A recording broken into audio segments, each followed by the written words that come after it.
What is the Schomburg Center?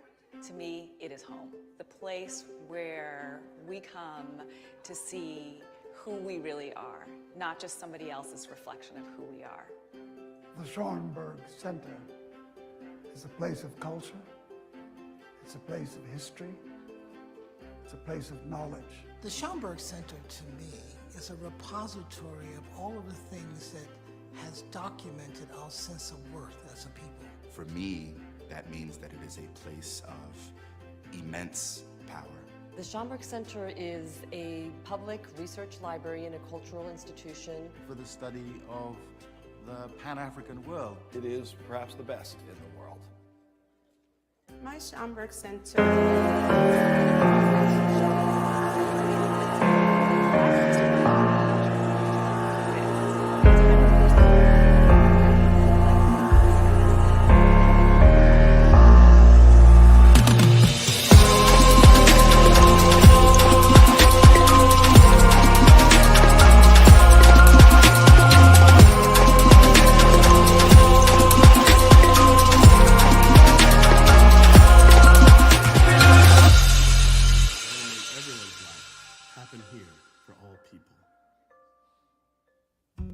The Schomburg, for me, is one of the center pillars of Harlem. When I started the journey of finding out about Red Rooster and Harlem, the very first place I went to was the Schomburg. Researchers from around the world come and use what we have here. I could not have written just about any of the books that I've written without the Schomburg Center's archives, resources.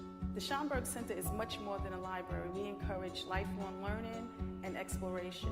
The Junior Scholars Program is a Saturday program with students from 5th grade to senior year in high school to help them learn about Black history and culture. Learning about my history is important because it teaches me who I am. The Schomburg Junior Scholars Program is going to do nothing but uplift them.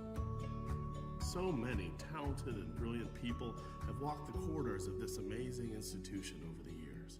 From Octavia Butler to Toni Morrison and James Baldwin, Ella Fitzgerald, Alvin Ailey, and Harry Belafonte, who graced the stage in this room of the American Negro Theater. This place evokes great memories. It was a gift to us in our community to really try to find that space to reflect expressions of Black experience. I just knew that the environment, what I saw these young African Americans doing, was a place I needed to be. What is my Schomburg Center? I'm standing here at the Cosmogram, which underneath holds the ashes of the poet Langston Hughes. On the evening when this Cosmogram was dedicated, people began to empty out of the auditorium. A jazz trio struck up, and to my amazement, Amira Baraka went over and asked Maya Angelou for a dance. And they started to dance on top of the Cosmogram, on top of the ashes of Langston Hughes, and I felt what a fitting way to kiss the memory of Langston. The Schomburg Center is a research institute and a library, but it's so much more than that. There's something going on every day. So many amazing people come here to talk about their creative craft, to share what inspires them. The Schomburg Center's collections help to tell stories even beyond our walls. The Schomburg Center is here in this exhibition at MoMA, One-Way Ticket, Jacob Lawrence's Migration Series. We depend on the resources of the Schomburg to enable us to tell this story. Thinking about the implications of the past on the present is absolutely crucial for understanding the next steps, understanding what we have to do to go forward.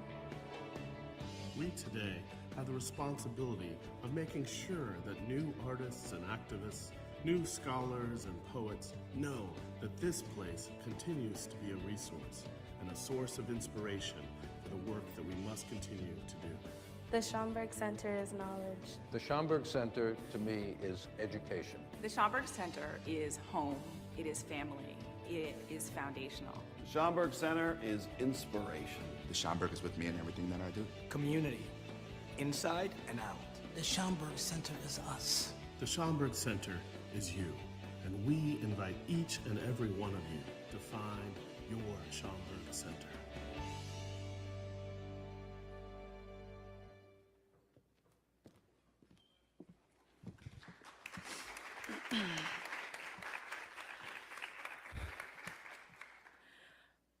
My peer walks up to the blackboard, writes in white chalk, "Is language a parasite?"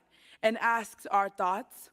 Room steers in the direction of prestige philosophy, but my brain thinks bloodsucker, thinks inhabiting the being of one who did not ask for the invasion, thinks people as sacrifice. My mind fades to blank, fades to white, takes me back to my 4th grade classroom.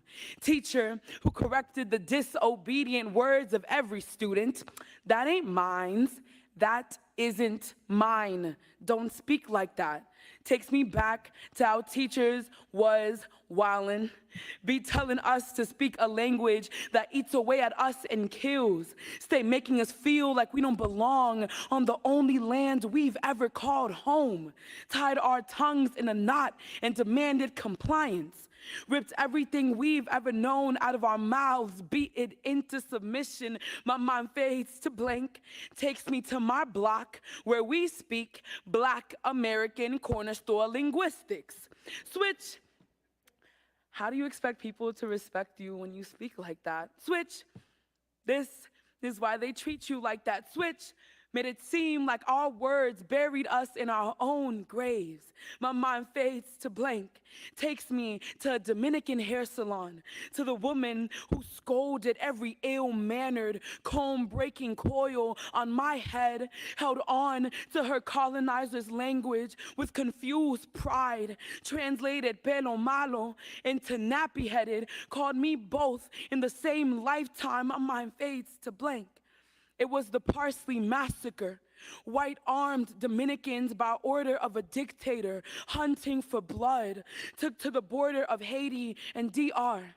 Interrogated every dark skin too close to the other side that looked apart, held machetes to their throats and asked them to pronounce perejil, parsley in Spanish. Those who could form their mouths in the shape of Spain, rolled their R's like pleas for their lives, were set free. Those whose tongues remained untied were slaughtered. My mind fades to blank. I wish I knew my grandmother.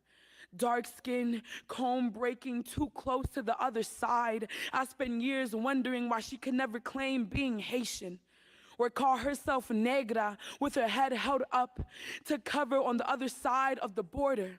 Was language a parasite that made her sick? Tied who she was in a knot, planted it in forgotten soil for unsafe keeping, beat her into Dominican. These languages be invasive species, tying tongues into nooses, hang them from a family tree rooted in the dirty land of ethnic cleanses. Call you Negro, call you Negra in the same lifetime. My peer asked if language is a parasite, and I wish I knew my mother tongue so I could respond without a blood-sucking, sacrificing, leeching illness muffling my words. My mind fades to blank. The only languages I can speak are the ones I've been beaten with. Thank you.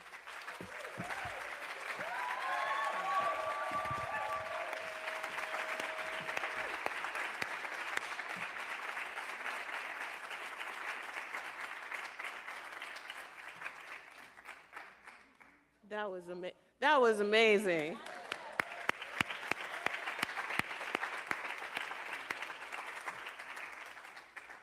Good evening.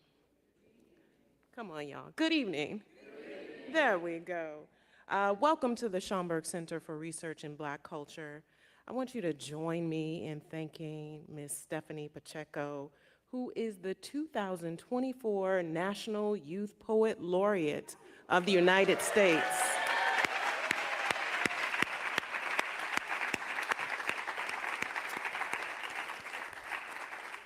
I have also learned that she is an alumni of the Schomburg Center's Junior Scholars Program. If you don't know, I'm about to tell you, the Schomburg Center Junior Scholars Program is a 2+ decades old youth school on Saturday where we invite young people between grades 5 and 12 to get into the archives, to learn what they want to learn, and to question what they need to question. And so it is no surprise then that this young woman has benefited and is now giving back to us. Thank you so much, Stephanie. I'm Joy Bivens, director of the Schomburg Center, and it's my pleasure, thank you all. It's my pleasure to greet those of you who are here in person, as well as those of you who are online for this extraordinary program, The Dimensionality of Being Afro-Latino. I'm especially thrilled to welcome an iconic friend and supporter of the Schomburg Center. You saw her in the video, who is principally responsible for this gathering, Dr. Marta Moreno Vega, who is sitting on the third row there. Thank you for being here. Thank you for approaching us about this program. We're so happy to participate. I'd like to extend my deep gratitude to our partners in this endeavor, the Creative Justice Initiative and the Afro-Latino Forum. And I'd like to thank all of the presenters who will join us this evening for sharing their time and their insights with us. Those are my thank yous because it is always right to begin with gratitude. Now I want to share a few exciting things with you. First, I want to invite you to join us this Saturday, June 15th, for our annual literary festival. This is our 6th annual festival where we gather to celebrate authors from across the African diaspora and to celebrate the joy and freedom of reading. This is our way of marking Juneteenth and honoring reading as an act of resistance and freedom, which is especially relevant at this moment when book banning is a regular occurrence across our nation. So please come out and support the festival, but also please support your local library who continue to make books available for all of us. We will celebrate the freedom to read and the right to read freely. So please join us this Saturday beginning at 11 o'clock. All right, so I got something really, listen, this is almost too much to say. Something very exciting to share with you. Next year, in 2025, the Schomburg Center will celebrate our centennial, marking the vision of our namesake.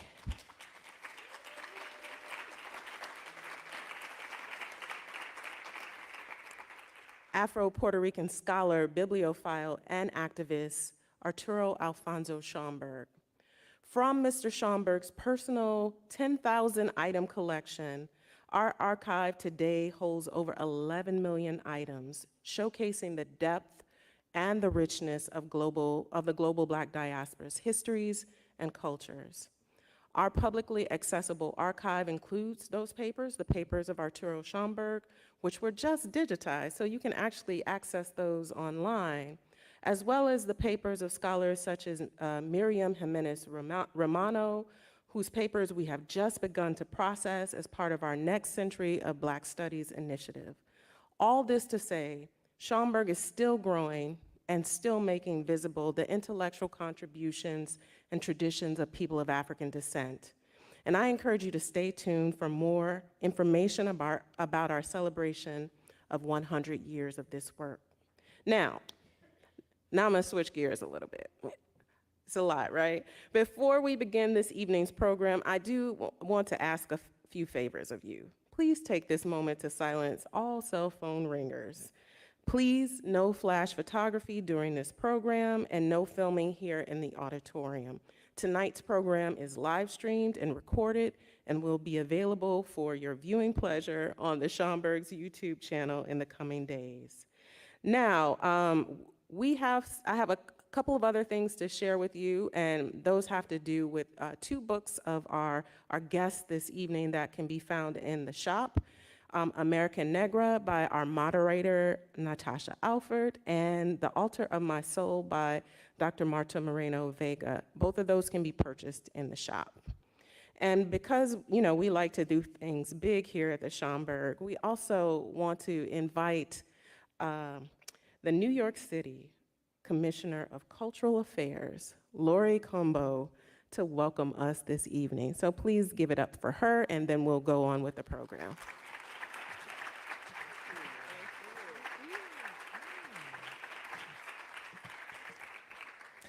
Good evening, Schaumburg. It's always a blessing to be here, and I'm always so excited because this is a space, like many of you, like Stephanie, I also grew up in and was just so excited to know of the history and the culture of Arturo Schaumburg and the extraordinary work that he did to bring this branch to life. It's an extraordinary example of what we can do in our communities. I am so proud to be the Commissioner of the New York City Department of Cultural Affairs, and I want to just start off by thanking Dr. Martha Moreno Vega for inviting me here today. And in our friendship, our years of mentorship, of sisterhood, she has always spoken about the importance of convening. She has always been a convener, always wants to have those conversations that continue to push the dialogue forward, to continue to push the movement forward.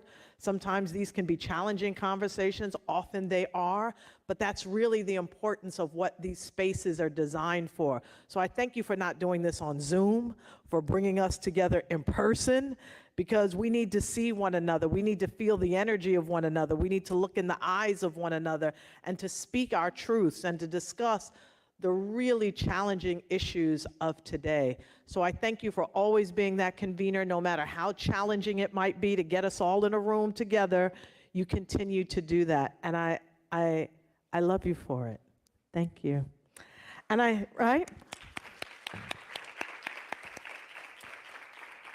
we in the Eric Adams administration are so committed to institutional building. That's why I'm so very proud. Just in this area, in the Upper Bronx area, we're going to be opening the brand new Hip Hop Museum next year. We just cut the ribbon on the first Bronx Children's Museum brick and mortar space. Right here in Harlem, we are expanding the National Black Theater. We are doing a major renovation of the Studio Museum as well as the Apollo. Brand new construction is going to begin on the Afro-Latin Jazz Alliance, and we're going to just keep the cultural institutions and our spaces for convening. We are also in talks and discussions with the renovation of the Hetcher Building for El Museo del Barrio, and we are also in discussions with Caribbean Cultural Center, African Diaspora Institute, founded by Dr. Martha Moreno Vega, who will be expanding their footprint in the East Harlem area. So some really exciting things are happening under some very challenging financial and budget constraints. But during this time, with such leadership, the most diverse administration that this city and this state has ever known, it's so important and critically important that we make sure that the things that our community has fought for generations, for centuries, are finally coming to fruition. So I am so excited about the opportunity to have this program, to be able to talk about the intersections between our Afro and Latinx community and how so many of us share the duality that comes with the complexities, but also comes with some incredible strengths and opportunities for all of us to learn from. And in this global world, you know, as Dr. Vega talks about, there is so much happening in this global world that needs to be discussed, but from our perspective. We need to be at the table, we need to be part of the discussion, and we need to be a part of the solutions, because our communities have gone through so much challenge. We are ourselves coming out of a genocide, centuries of a genocide. And so it's so important that we be at the table as we are discussing the most complex issues of our time that are really going to determine the future and how we move forward.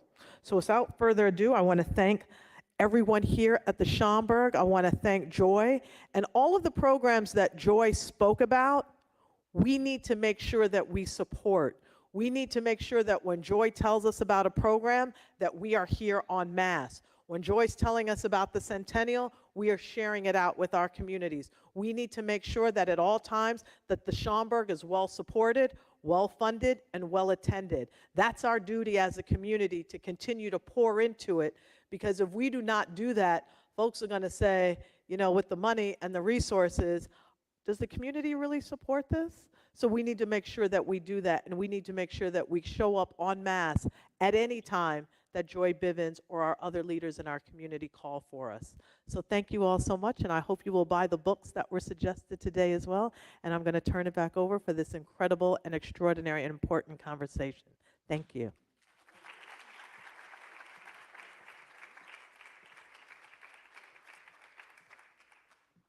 I like to hear my name like that. But thank you so much, Commissioner Combo, for sharing remarks with us this evening. We're going to get this program started. And to introduce our moderator and as well as our panelists, I'm going to bring to the stage Josue Perea, who is the Executive Director of Afro-Latino Forum, to introduce Natasha Alford, who is our moderator this evening. And please enjoy. Thank you very much.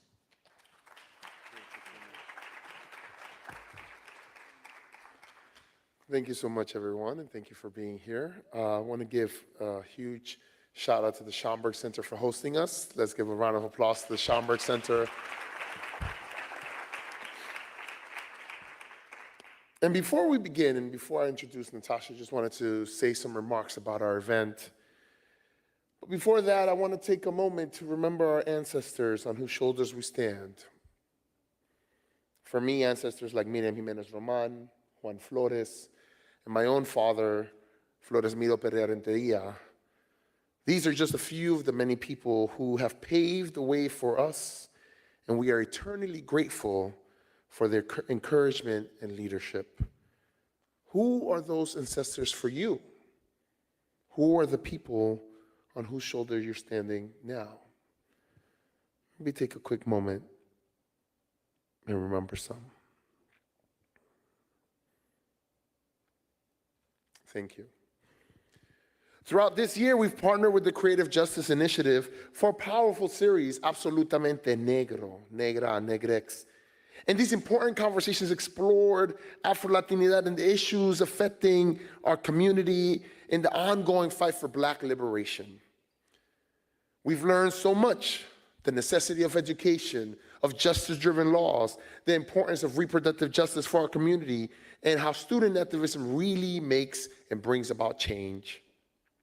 We've delved into the enduring significance of race and ethnicity, particularly within our own Latina communities. We have been in 6 states, held 9 total events. We were in the island of Boriquen, and we have learned a lot. So why are we here? What brings us to this place today? What brings us to the house that Arturo Alfonso Schomburg built? Why now? In order for us to think about that, I'd like us to think about something that Audre Lorde said in a speech that she delivered at Harvard University in 1982. She said, "There is no such thing as a single-issue struggle because we do not live single-issue lives." She continues, she says, "Each of us here is a link in the connection between anti-poor legislation, gay shootings, the burning of synagogues, street harassment, attacks against women, and the resurgent violence against all people." And to echo her words tonight, we are here because many of these same issues and others are still relevant today. We are here with Gaza on our mind, hoping that a ceasefire will allow Palestinian liberation to finally begin. We come thinking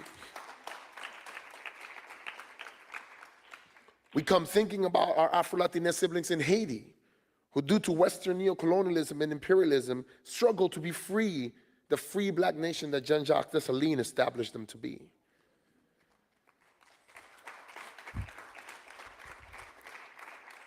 We are here thinking of the violence that's going on in Sudan and the Congo that continue to go underreported in the media, along with the people in Tigray, all of our people who are suffering. So we are here because we have many things on our minds. We're here because we've seen how promises to diversity are being undercut by the same institutions that promised them. We continue to see the devaluing of Black studies, ethnic studies, the vilification of critical race theory. We are knowing that these attacks on reproductive justice affects our women the most. And we hear, just like Yassine Bey said one time, knowing that the length of Black life is treated with short worth. So this event brings together many of these realities that we face as people of African descent, as Black people, as Afro-Latinos. But like Audre Lorde said in that same speech, as Black people, we must move against not only those forces that dehumanize us from without, but against those oppressive values which we have been forced to take into in ourselves. And so we engage in this final conversation of this first phase, a conversation that's supposed to look at what is happening all around us, all of these issues that affect us as Black people that we have known since birth. But it is a conversation that we hope will yield strength and beauty and inner resistance. We have to engage in these conversations so we can change the narratives of Latinidad, the narratives around Blackness, and to continue to remember that the revolution doesn't only happen around us, but must begin within us. Together, if we understand this, then we can understand that none of us are free until all of us are free.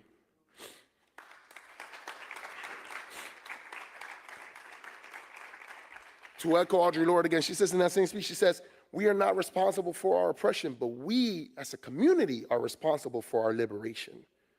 It's not gonna be easy, but we have to learn and use what is useful and work together to bring about our liberation. So today I ask you to keep an open mind, an inquisitive, critical mind, to listen, learn, ask questions, be empowered, and leave here ready to act. Ready to bring about Black liberation in your own communities, in our nation, in our city, but also in our homes and also in ourselves. Because conversations like these encourage us, empower us, and push us to bring forth an Afro future where we can all say, we gonna be all right. Now, let me introduce our wonderful moderator who's gonna be empowering and leading this powerful conversation, Natasha S. Alford. Natasha S. Alford is an award-winning journalist, digital host, and millennial media executive. As Vice President of Digital Content and a senior correspondent at The Griot, she leads a national team in reporting the most critical news and important issues affecting the African-American community.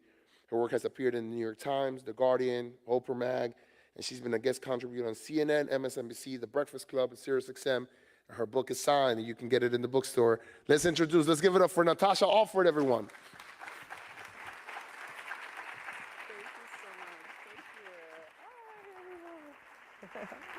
Please have a seat. Good evening. Bienvenidos. Welcome. How's everybody doing? I am joined by incredible, phenomenal minds, leaders, scholars, and I'm so happy to be with you all tonight. So welcome to the dimensionality of being Afro-Latina, Afro-Latino, AfroLatinx, however you want to say it. We are making space to have conversations that so many of us wish we had with others growing up. There's a whole new generation that's going to benefit. And so tonight, this is family talking. Everybody feel good about that? Yeah, sure. We're going to carry this conversation out as if we were just on the couch at Abuela's house, you know, unpacking what it's been like to grow up in our bodies and our experiences. And of course, tonight you will be able to ask questions.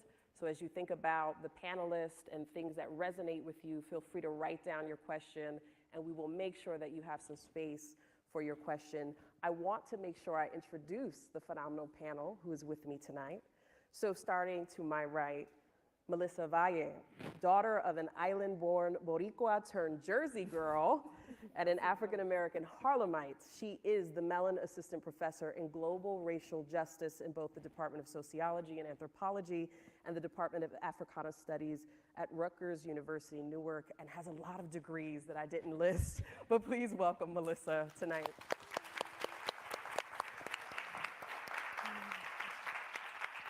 To Melissa's left, we have Led Black, a Dominican-American writer, blogger, and filmmaker. He is the founder and editor-in-chief of the Uptown Collective, a hyper-local, which we really need, good local news, daily blog dedicated to the northern Manhattan neighborhoods of Washington Heights. Woo woo, Washington Heights in the building, all right. And Inwood, welcome. And Harlem. Led. And Harlem. And Harlem. Can't forget Harlem. Mariel Acosta, PhD student at CUNY Graduate Center. Thank you for being here. Thank you. Thank you so much. Give it up for Mariel.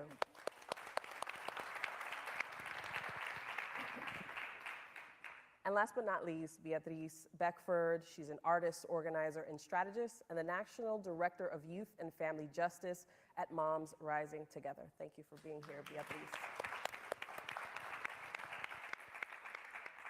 Okay, cousins. So we were backstage, and we were talking about what it was like to grow up in our bodies, in our identities. And one of the first things that we talked about was what's in a name, right? When people saw your last names, you know, Valle, Beckford, Acosta, people had perceptions about what you were growing up. I think about Victoria Santa Cruz, me gritaron negra, right? They called me black. And she talks in this poem about this first realization of being called black, but also what people were projecting onto her when they said black in a pejorative way. So what did it mean to you to grow up negra, negro, whatever term you used, and talk about what is your unique cultural identity? Where do you enter this space from? Melissa, you want to start? Oh, sure. Hi, everyone. So that's a great question. So yeah, I mean, it's interesting because growing up, you know, when you think about blackness, I grew up in a space that was 99% black. Didn't realize until I got older, even though that's the work that I do, that I went to a hyper-segregated school.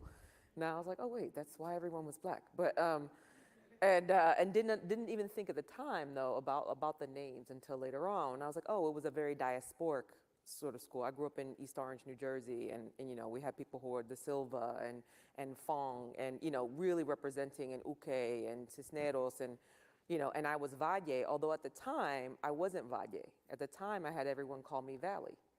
So at the time I grew up as Melissa Valley until middle school when I changed school, and I was like, all right, I'm gonna shed that identity, it's time to be really me, and then I became Melissa Valle. But until then, and I still had a problem with Valley because you know, it still felt like people aren't buying it.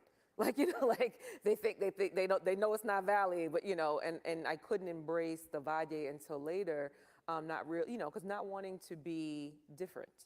And at that time, even though everyone, again, the people were diasporic, but there was still a particular way that we still had to sort of represent one particular kind of blackness that was not from the Caribbean or was not from Africa, you know, from the continent of Africa, was not from, you know, and so we sort of just all kind of, you know, melded together into one, you know, type. But yeah, and so I wanted to be Melissa Bell. That was, for some reason, that was my name. I was going to be Melissa Bell. And I remember asking my stepmother, like, why can't I be Melissa Bell? She said, you have to love your name. But yeah, it took a while. It takes a while for us to get there sometimes, depending on the situation. It's a journey, right? It's a journey. I mean, Beatriz, Beckford is your last name. I used to be jealous of the Valles, right? Because people saw Alford and they assumed just African American, which erased the other side of me. So what about you? What was your experience? Yeah, similar. I mean, I feel like, you know, my name is Beatriz. I have to tell people often who do not speak Spanish but are very excited to say Beatriz in ways that do not sound like that, that they can just call me B. But yeah, you know, I think for me growing up, it was an onslaught of adjectives that I experienced that sort of described my experience, and there were two worlds, right? There was Abuelita's house, and there we were black. We had, some of my aunts had red hair and green eyes. I have uncles who had blonde hair and blue eyes. Some of my, you know, cousins were darker than me. So we had beautiful adjectives. And then you enter into the world of these spaces. We were New Yorkers, we were Lower East Siders, we were from Brooklyn, all these things. And it was just a different, the adjectives had different weight. They were less tender and less warm. And there was more sort of explanation needed. Why is your name Beckford? And your mom's an Ortiz, or your Rita, she's Hernandez. How is your mom and your grandmother have different, you know? So we had all these sort of like things we had to explain, and it made it harder, right? To sort of both find my own journey to what ultimately became me fully embracing my Afro-Latinidad or my Black Puerto Ricanness, but a journey that I hold dear and that I am like excited about this conversation for, because it means that young kids, young people now who are navigating a multitude of identities, particularly Black Latina identities, get to hear these conversations that we're having, get to hear about what it felt like to have somebody change your last name, your last spelling of your name from Z to ICE constantly, right? Whether it's people on the phone or teachers, you know, that those things happen, right? And we don't have enough conversations about it. And they do suck, you know, but, you know, part of our sort of owning that is being able to reclaim and say, no, actually, this is my name, and these are my people, and this is my culture, these are my gente, and these are the beautiful adjectives that describe what we look like, what we sound like, the food we eat. And so I don't regret any of it. Yes, a worthwhile journey. So, Mariel, we were talking backstage, and you were saying that sometimes people would be surprised when you said you were Dominican, which is funny to me because everybody always thought I was Dominican. When they saw the brown skin, they're like, you can't be Puerto Rican. Right. So tell us about that. Yeah, so in my case, not having grown up here, coming later to go to college, I didn't have the similar experience to you regarding, you know, growing up with a Spanish last name in a school here. But once here, I was confronted with that, you know, that question of, but what are you then? Because the moment that I open my mouth, people sense it. They notice an accent, or I tell my name, and they're like, oh, but I thought you were Black. And I'm like, but I am? No, like your name is in Spanish, and you're Spanish. And I'm like, no, I'm not. Yeah. So there's been those interesting like exchanges and conversations with even random people. Yeah. And even within the Dominican community, there were some Dominicans who also didn't believe you were Dominican. What was behind that? What do you think? So I think also the way I speak, I'm from Santo Domingo, the capital, so El Este, and I've done my own personal census of the Dominican population here, and I would say a lot of people are from El Cibao, so that's in the north, and there's a different, you know, different vocabulary and phonological characteristics of their Dominican Spanish versus mine, and my parents are from the South, so they also have like different distinct characteristics. So I guess the way I speak and maybe look also, yeah, other Dominicans have told me, oh, tú no pareces dominicana, and I'm like, what? How does a Dominican look like? Do I need to look like a plantain? I don't know.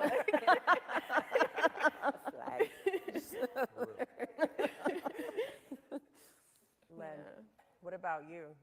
Well, first of all, I want to say that if this was Abuela's house, the furniture would have plastic on it. That's right. Facts. So, Facts. It would squeak every yeah, time it would moved. squeak, you get stuck, you know what I mean? You know. But, you know, for me, like, growing up in Washington Heights, super Dominican, we didn't really have a racial consciousness, right? I didn't really get a racial consciousness until I went to high school. I went from being, going to school in 143 Washington Heights to going to Bronx High School of Science, which is an elite public school. And so I suffered like profound culture shock because I didn't know I was poor until I got there, right? And now like, oh, these kids got money, I'm poor. Oh, wow, okay. And then it was a kid from Harlem, his name was Ben Talton. He gave me Malcolm X, and Malcolm X was like my gateway to blackness. And I was like, oh, that's what I am. So it was like when I encountered Malcolm X, it was like a zealot. Like I would tell everybody, yo, we black, you know what I mean? Like that's why my name went from Led to Led Black, right? Because I wanted people to know. And it's funny, I always tell the story. I remember as a kid, like fight night was a big deal in my house.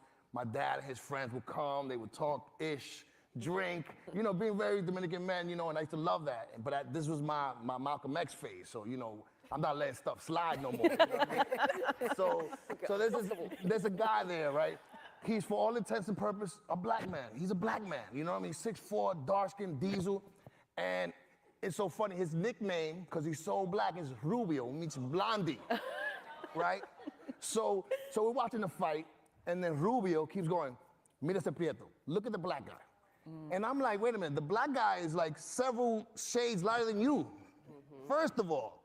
And I tell him, I said, mi hermano, usted es prieto. I said, no, you're black too. And he goes, yo no soy prieto, yo soy blanco oscuro. He said, I'm not black, I'm dark-skinned white. Is that like a piece of chicken? Yeah, like, that makes no sense.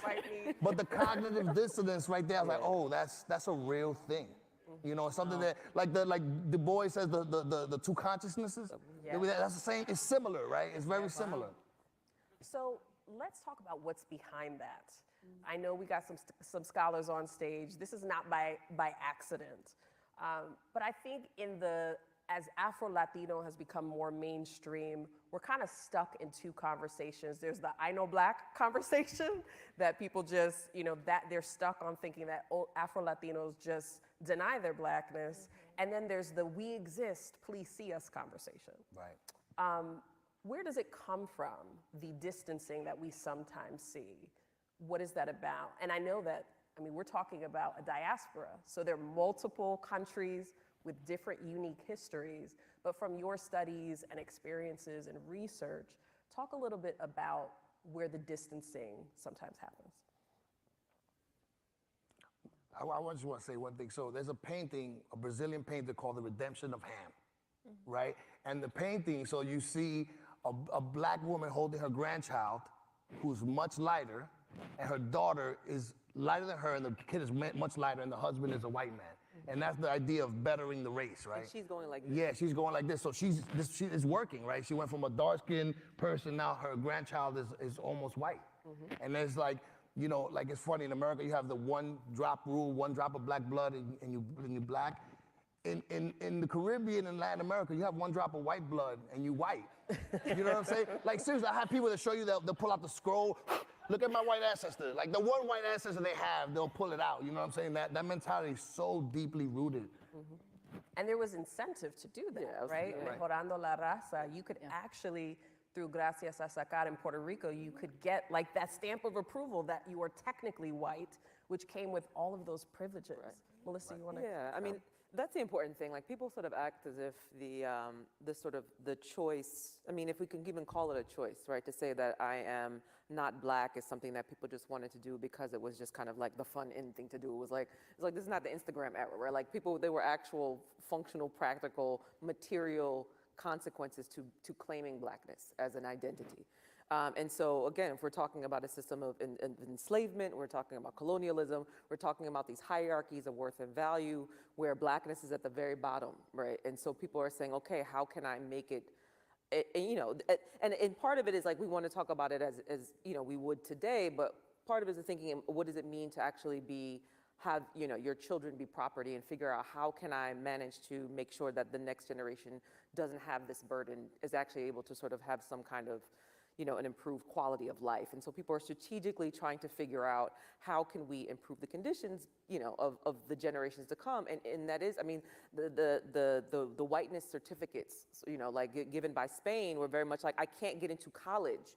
My child can't go to school. I can't become a member of the clergy. I can't get, I can't have a lot of legal proceedings happening if I don't actually receive the stamp, because they're only white people can claim these things. And so, as we're moving through, and then there's some things, again, you're talking about different, depending on the country, you have sort of, again, that association with Blackness, particularly like in places like the Dominican Republic, means also a certain sense of imperialism. Well, if the US thinks that this is a Black nation, that signifies that they can't govern themselves, and that we should go in there and swoop in there and then take over, and so moving through history, it's like, oh, this has more practical implications for the nation to sort of identify as a whiter nation. And no, we're not Black. We're something else, because if by saying we're Black, you think that we're not governable. Like we can't self-govern. Like, it's like this wild, the way that these relationships between Blackness become attached to all things negative, except as you're talking about these different levels, when now it can become commercialized, it can become appropriated. Like when it's cool to sell, the champeta in Colombia, or if it's cool to, to sell all of the, various ways that we've creatively created wonderful, marvelous things despite our conditions, then all of a sudden it's like Blackness is cool and we can sell it. So, like it's interesting to see again this duality between the sort of commercialization of Blackness and the stigmatization of Blackness that means like stay away or give me some of it as long as I can capitalize and I can see how to market it for tourism and everything else. Yeah, I think also too, like just to build on what Melissa's sharing is to acknowledge that it's deeply by design. Right?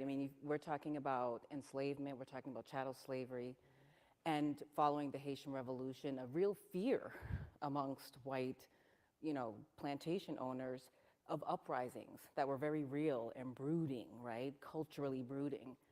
And you have an intentional, there's very well documented in Puerto Rico that there's a clear whitening, an attempt to whiten the island by bringing Scottish and Irish immigrants, right, to the country, which is, you know, part of our history, but deeply by design to bring down the uprisings that people were fearful of, right? And so, you know, I absolutely agree with Melissa on the complexity of holding the multitude of ways that people sort of engage in that whiteness or the whitening for the sake of their own safety, for the generational safety of their children, and also the harms that it brings us, because white supremacy is violence, right? But also that it was systematically designed that way, to be violent, to rob us of culture and connection, to rob us of our lineages, right? And to make us feel as though we are subaltern, right? We are of this subclass with no way of being governed, when none of that is true, right? We know, we see the vibrancy of our people each and every day in the cities, in the towns that we live in and walk, and the contributions that we make as a people. But still, the same systematic design of whitening Latina people is happening today. We see it through political elections. We see it in the ways that people get privileges that maybe look different than Reconstruction and post-Reconstruction. But it is by design. And I think Melissa's absolutely right that there are ways that I think particularly for Black Latina people that we're sort of made to sort of discern between, oh, are you Black or are you not Black, right? No, I'm not Black, I'm Puerto Rican, or I'm not Black, I'm Dominican, I'm not Black, I'm Colombian. When it really is safety, there's a sort of safety mechanism in there that is in opposition to the intentional design that we live every day. So I absolutely agree with Melissa, and I think, you know, we have to also hold that Black communities, whether Latina or otherwise, have engaged in these sort of safety practices to protect ourselves, to protect our children against these systems of design that are rooted in the violence of white supremacy, gratuitous violence against our bodies and our people. Yes. Yeah, I'd like to add to what Beatriz was saying, that also, you know, that same, like, seeking to be to adjacency to whiteness and white supremacy, it's reproduced today in different ways, but it's still practiced because people want certain capital or what you perceive whiteness, white supremacy can give you, or what you can achieve, like, socially or economically.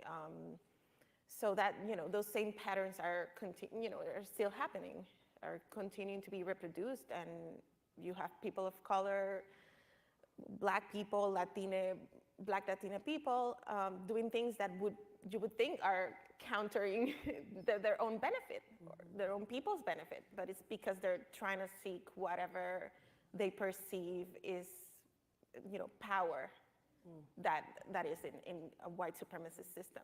But yet it prevents the power, right? It prevents our collective power. The more that we do that, the more, and again, like we're talking about by design, right? So like when looking at sort of the specter of Haiti, which became sort of every, you know, Latin American nation's biggest fear was that it's gonna be another Haiti. You know, it's like, okay, we have to make sure that this separation continues. We can't have people thinking about themselves as a collective that then will overtake the elite, you know, the elite class, white, you know, criollo, like, who, you know, that's the biggest fear, is that we actually will not see ourselves as this one collective body who's all being oppressed constantly, like, you know. Yeah. And if I may add to that too, in the specific Dominican context, right? We had a brutal dictatorship for 30 plus years, right? Trujillo was in power from 1930 to 1961 when he was assassinated. He was installed by America.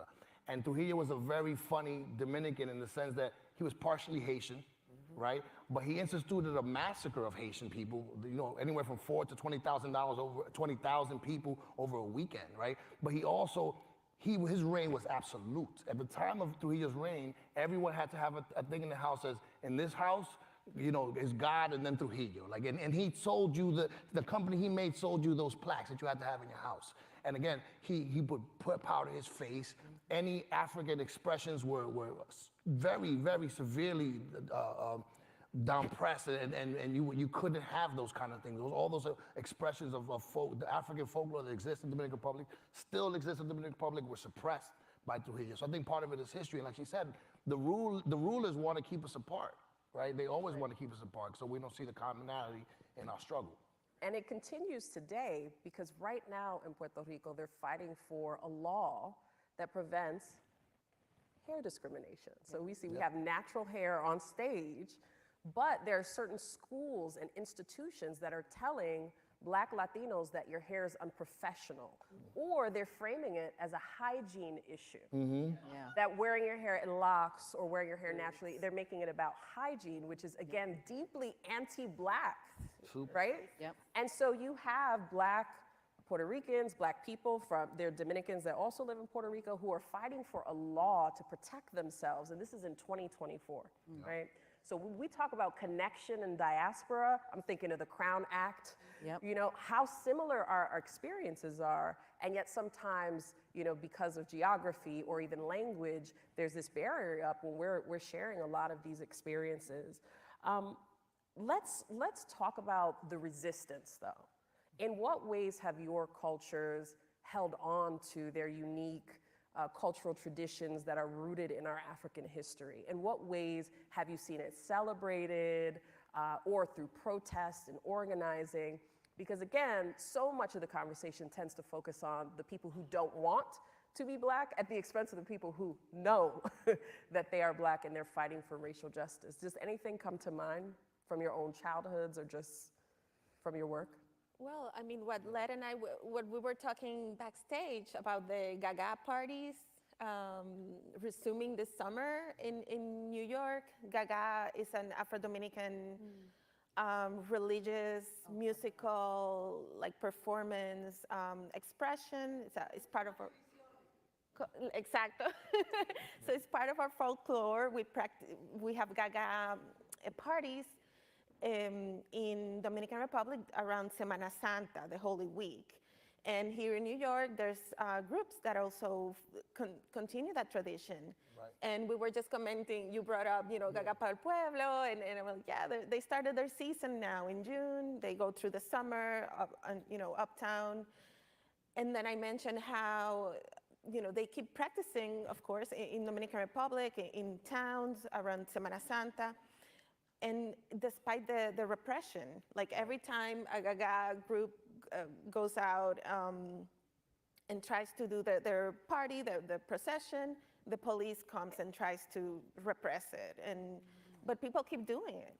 And then now here in the diaspora too, for a number of years. So I think that continuing every year, we're gonna do our thing. And even the diaspora Dominicans too, practicing and doing Gaga here and maintaining those traditions. It's part of that, like part of that resistance. That we continue to do it despite of you sending the police.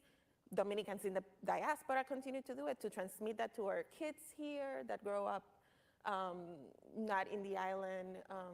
So yeah, that's as an example. Sounds like reggaeton too. Yeah, well, Gaga is funny because when I first encountered Gaga para el Pueblo, my wife was pregnant with my first child, my first daughter, and she was super pregnant, and she was like, I need to walk, I need to have this. So we went to Inwood Park on 207th, and we're in the park in the woods. That's the biggest, this is the last remaining forest in Manhattan, right?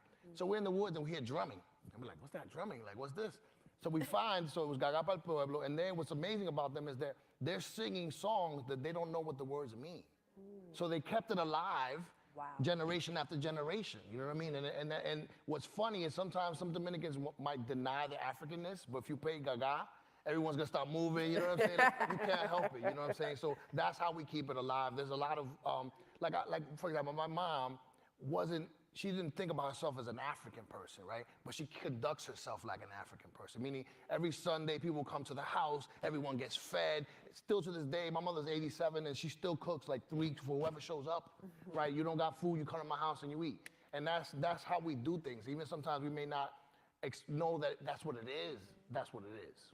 And the food itself. And the food itself. Food speaks for itself, right? And mango, right? Everyone knows mango. Mango comes from West Africa. They call it mangusi, right? And it's for any boiled root vegetable. We just happen to be for just planting. So a lot of our food, like I have a family member that married someone from Nigeria. And that food is the same food we eat. Plantains, rice and beans, meat, like that's the same thing. Yeah. And you know, so that is what makes the erasure of Black Latinos so insidious, because so much of the culture that has been commercialized as Latino really is Blackness. that gives it that sabor, right? Or the rhythm, so many aspects of Latino culture, they come from that. So let's talk for a second about intersectionality and what role it plays in some of the challenges that Afro-Latino communities face, whether it's race, colorism, gender, socioeconomic status. In what ways are we seeing intersectionality impacting our lives? So we can speak personally or, again, just at a community level. I feel like, conversations around intersectionality are sparing in Latinx spaces, Latina community. We hear this terminology, we oftentimes attribute it to Black radical traditions, and we don't make enough space. I mean, as somebody who organizes around and does a ton of policy advocacy work, I'm constantly fed data points, even as of recently with the reproductive justice struggles, 6.7 million Latinas impacted by the abortion bans in 26 states, 6.7 million. For Black women, it's 6 million. So where do Black Latina women live within there, right? How do we sort of disaggregate this so that our experiences live in the struggles that we face in the current context that we live in, right? Similarly, with the pay gap, right? Latina women are at 52 cents on the dollar for every dollar a white man makes. Black women are at 67 cents, and in some states like Louisiana, it's 47%. Where do Black Latina women live within those data points, right? And I think, again, by design, it's a way to sort of disarm us and create confusion, because white supremacy is violence and confusion, right? So that we don't know where we live within those data points, is to segment and segregate us from both of those spaces, right? Even though in many of those instances, we are the most impacted. And so, I think that there's a lot of conversations we need to have about the ways in which we talk about Latin radical traditions, the sort of intersectionality of Latin radical traditions with Black radical traditions, and solidarity with Asian communities, because our people have lived within social movements and been central to social movements for generations, right? Generations, millennia. And I can think of, even throughout my childhood, seeing the beauty of that, right? Uncles who were b-boys also protesting police violence, right? F the police, and being part of that culture. I can think of artists like Basquiat who use social commentary to talk about, right, as Black Latina people. And so I feel like for me, it's sort of innate, right? It's in our blood as Afro-Latinx people, as Black Latina people, to be truth tellers and to be engaging in social movement spaces in a way that create visibility, because we don't talk about intersectionality in Latinx communities, and we have an anti-Blackness problem, right, that leads to rampant misrepresentation of our people, right, but also misrepresentation of our struggles and our contributions. Yeah, and the colorblindness insistence that there is no racism, right? That it is we are one big family, that also functions to suppress conversation about it, right? Yeah, and I mean, thinking about something that Beatriz was saying, one of the problems now that we're, something that we're fighting for in sort of different fronts and different organizations is to think about this idea of, the census and what that means to not sort of, when we're, trying to create the Latinx sort of category as a racial category.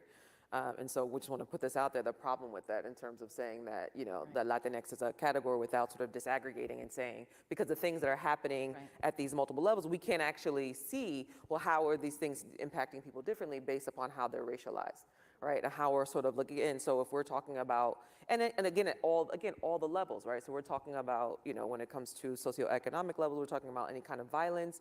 We're talking about, things that are affecting people who are queer, people, all of these sort of intersections that we can't sort of, again, disaggregate if we're just sort of lumping everyone together. That we have to be able to say that we wear these different hats, we have these different roles that deeply impact who we are every single day of our lives. So it's just, I'm just thinking about that specifically as one of the challenges that are upcoming that are very tangible and real, is that we do not want that Latinx category as a single category. We need that disaggregation. It's really important. Yeah, we are not a monolith. For anyone who hasn't heard about it, the census proposing, you used to be able to check if you were Hispanic or Latino as a separate category, and then you would say your race, right? Because there are different races who are under Latino. Well, now they want Latino to be a separate category, and they've got Black over here, right? And so what sort of message does that send? Yeah, and we have a lot of our folks advocating for that, right? Who are saying that they want those types of categories. And I think there's a need for a deeper, richer conversation, right? Because I think for the folks that advocate, it's a conversation about representation and inclusion. But for the folks that get left out of that conversation, there's a multitude of conversations that need to happen, right? The colorism, the anti-Blackness, the sort of way in which we're clumped into a monolith, not in service to ourselves or our own community, but in service to those in power who seek to uphold white supremacy. And so we have to have a lot of conversations about the things that our people are advocating for as well. Mariel, have you had experiences where people have tried to suppress conversation about anti-Blackness or racism in the Latina community because it was uncomfortable, because they didn't want to face it? How have you seen this play out? Yeah, definitely. Like you were mentioning earlier, like the lumping us all together, or like the color blindness, you know, there's no racism, you know, we're all the same, we're all Dominican, or, you know, so definitely. And then, yeah, they want to cut the conversation right there, because if there's no problem, then there's no issue to discuss. So it's a form of like silencing and prevent you know, conversations from happening and disentangling all these complex issues and ideologies we all carry. Yeah. Well, we have to just process the fact that we're sitting in the Schomburg Center, right? So he is the ultimate example of breaking down barriers, showing the connection across diaspora. My question is about coalition building. Especially in this internet era, we've seen a lot of people try to put up walls, right? And to say that you're not Black like me, sometimes excluding or sometimes dividing even further. So considering our diverse origins, how do we build coalition across different Afro-descendant groups in the US and their countries of origin? How do we go about it? Well, I mean, first of all, as a Dominican, I think we have to fight for the primacy of our Blackness, in the sense, what I mean, like, Blackness is, modern day Blackness begins on my island, right? You know, the first time you had enslaved people come over, that was the first, this begins here, right? Project 6019, that was 100 years after enslaved people had been coming to the Dominican Republic and to Latin America, right? And again, we owe a huge debt of gratitude to Black Americans, right? Because they showed the way, of course. But what I'm saying is, Black Americans are a small part of the overall African diaspora, you know, population, right? Brazil has more African people than any other country besides Nigeria, right? So what I'm saying is, the way we combat it is by saying, yo, I am proudly Black, I'm proudly African, and I've been that. You know what I'm saying? Maybe no one understood that, but there's been proud Black people forever. It's just the culture, the leadership always wants to suppress it. So that's the way I said, I'm Black too, you know what I mean? Like, you may not believe so, but that's on you. You know what I'm saying? Garvey said, I'm paraphrasing Garvey, but you're Black irrespective of skin color and African irrespective of ethnicity. And I think we need to own that, right? Like, before there was ever an enslaved person coming here, before an African was dragged to America, they were already dragged to Latin America. You know what I'm saying? I think that's by acknowledging that, saying that shows us that we've been through together, right? Like, slavery binds us in a way. We are together. When you hurt, I hurt, right? Just like the Haitian Revolution sparked so much, right? The first Black Republic. Everywhere in Jamaica and in the South, they were talking about the Haitians and Toussaint. And so we got to think of a pan-African consciousness, right? That we need to really look at that. Yeah.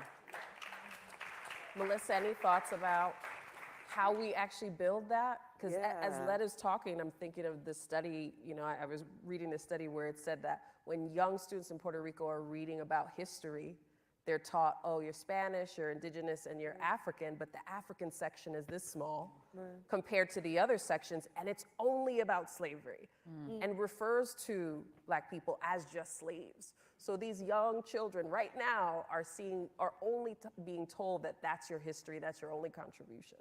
How do we build, and then also, again, build coalitions? Yeah, I mean, you're touching on something that is going to affect everyone everywhere. We're talking in the US right now about the problems of sort of the erasure and the sort of rewriting of his history. This revisionist history that makes it so that Black people were only slaves everywhere, and there was nothing prior to that.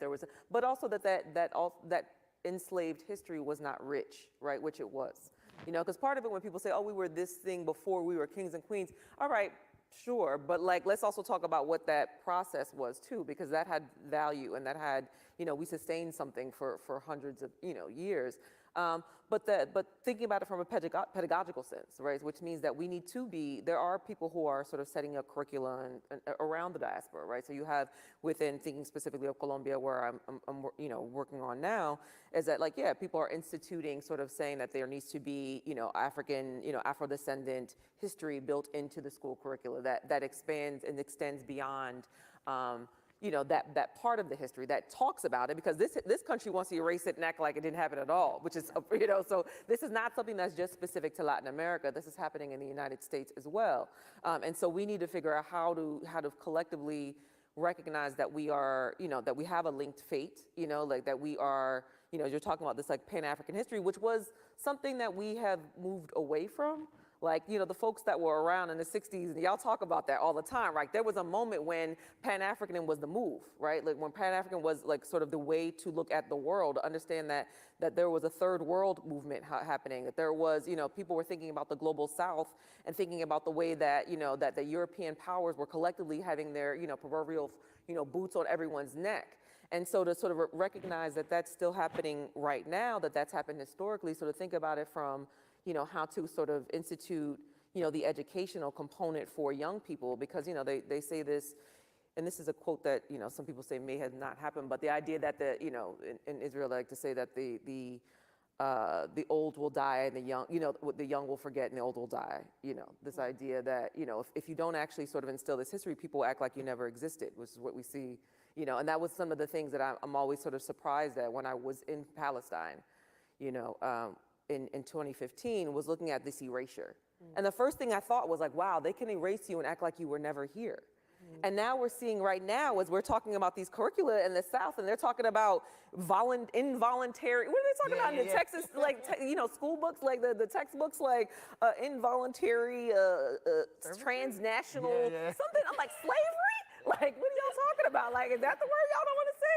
Like, what are we talking about? And so you realize, like, wow, that the power, and you know, I've been thinking a lot about this, the way that the right has been working diligently, quietly, just collectively building in a way so that all of a sudden you're like, wait, how did you pass that through the school board? Oh, because they've been collectively organizing.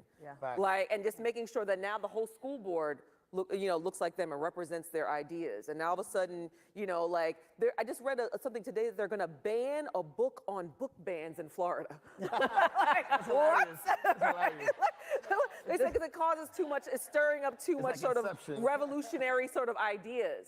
It's very dystopian, Melissa. It's very dystopian, and it's like, okay, we have to figure out. I mean, we gotta look at their strategies. Like, they are very, very good at this. Like, look at what they do. Like, they are not playing. They're here to win, and they are willing to be patient.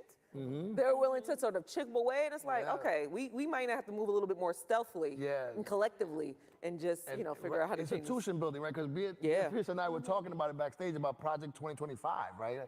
That they're giving you the blueprint for our oppression. Like, here it is. This is what it is.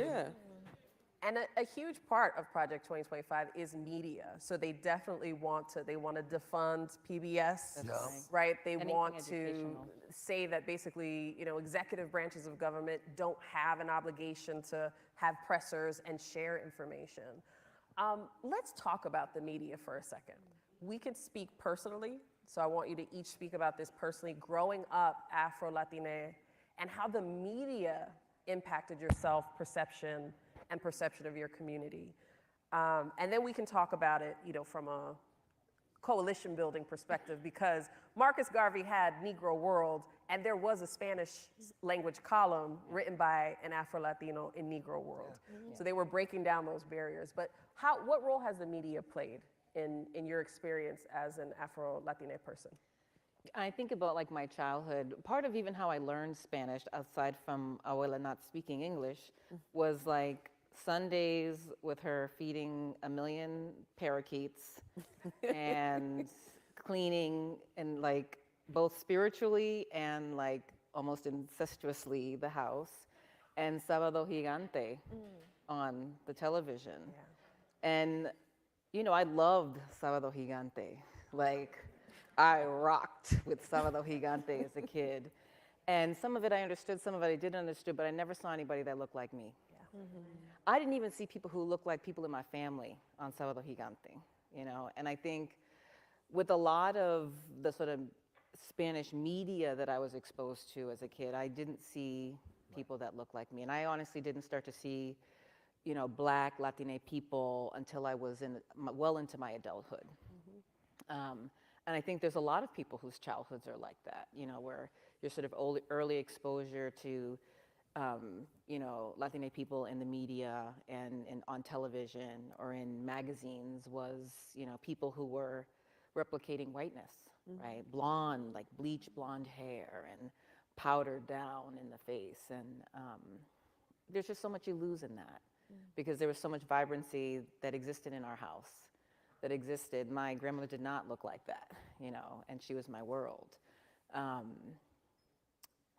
And I wish that there was. I wish that I could have seen that. I mean, we get to see it now, right? The children get so much, although, yes, the book bans, right? And so many other ways that our sort of culture gets stymied and targeted through what is very clear attempts to both, like, deny us educational opportunities, but not just education broadly, culturally responsive, like culturally appropriate. Our stories told through literature, through the canon of literature, through artists, through children's TV shows, you know? And it's really beautiful, but it's an active assault against that, right? And the media and our public school system, which are very clearly outlined in Project 25, are a big part of that.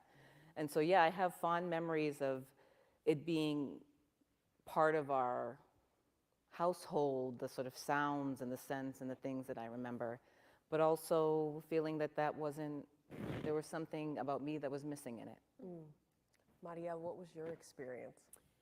So, well, growing up in DR, it was similar to Beatriz because we also consumed a lot of Sábado Gigante and the same, like, not really, you know, not much representation there. But also the telenovelas. I would sneak when I was little and watch telenovelas because my mom didn't let me. But what do we see in telenovelas? We see white Latinas. Yeah. And the same story of the poor that marries that is interested in the rich guy, Maria la del Barrio or whatever. Like they would, to make her look poor, they would put like, you know, paint or whatever to make her look darker or dirty. But that's it. Like there was no, and then of course the problematic representation in telenovelas were the indigenous people or how they would mock them. But then no Afro-Latinos were ever in a that I remember, you know, growing up in the 90s. So there's that, and well, I also, you know, at some points we had cable, so I used to consume a lot of American television, and I remember watching a lot of shows. Kids shows like Saved by the Bell and, you know, watching MTV. And of course, it's probably something you guys watched also growing up. And there, I wouldn't even be aware that there's Afro-Latina people in the United States because I did not see it there when I consumed American television whenever we had cable in DR. Right. So even the representation of Blackness in American media is very limited and doesn't capture our diversity. I mean, Led, you're a blogger and a writer. You're creating media. So what do you see as the solution here in the 2024s and going forward? I think the solution, well, they call it programming for a reason, right? And I think a lot of times when you saw, you know, Spanish language TV, it was just, it was just white people. Like they were just very, very, very white. So you didn't see yourself at all. So, you know, the way you combat that is by putting yourself in it. You know, I approach everything with a sense of ownership. Like, this is mine. I'm gonna push my agenda at all times, right? Because that's what you have to do. It has to be intentional, and you have to say this, I'm here, and I'm gonna, at any chance I get, I'm gonna stand on who I am and stand up for who we are. How many minutes do we have? Because we do have time for questions. I just want to make sure we're on track. Who's my person tracking? I'm sorry, I just came from the hospital and I have a really urgent question. Okay. Does anybody want to give her the mic or?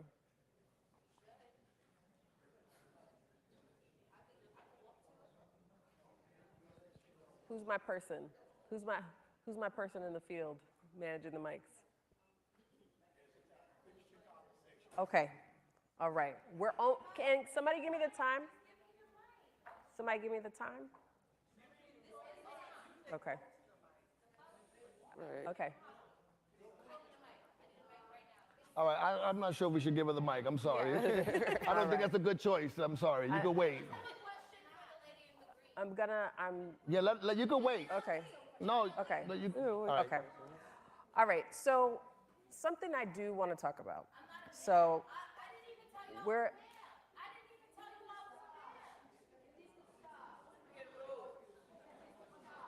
I don't know who's managing. Right, who's?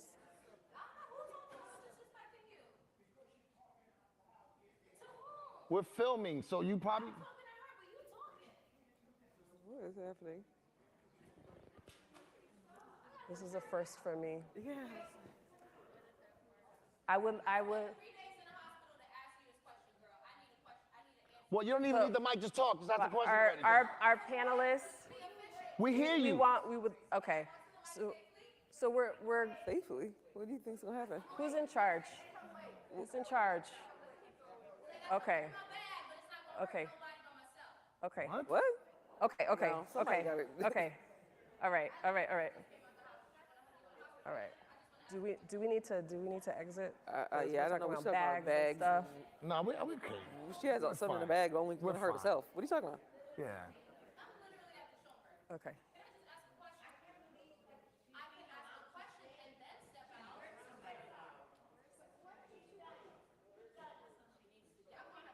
Yeah. So ask the question. No. Ask the question. Ask the question. Yeah.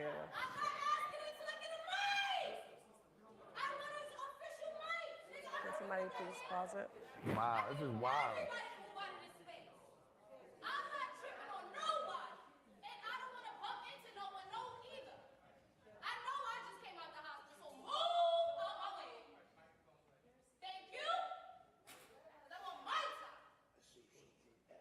Can they turn the mic on?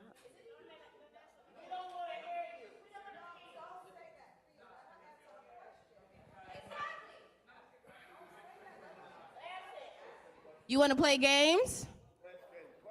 Okay. The question is, how many of us in this room have done so much research in our family that we found out we had slaves and we don't give a fuck anymore? All right. So we gave you the mic for that, right? Yes. That was very interesting. Thank you. Can someone cut off a mic, please? This is ridiculous. All right. Bye.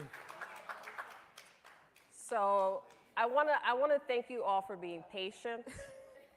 Thank you for understanding the spirit of this night. It's positive, it's educational, and we're just gonna take a deep breath and we're gonna reset, we're gonna move forward. So can we get some applause so we can get back to the conversation?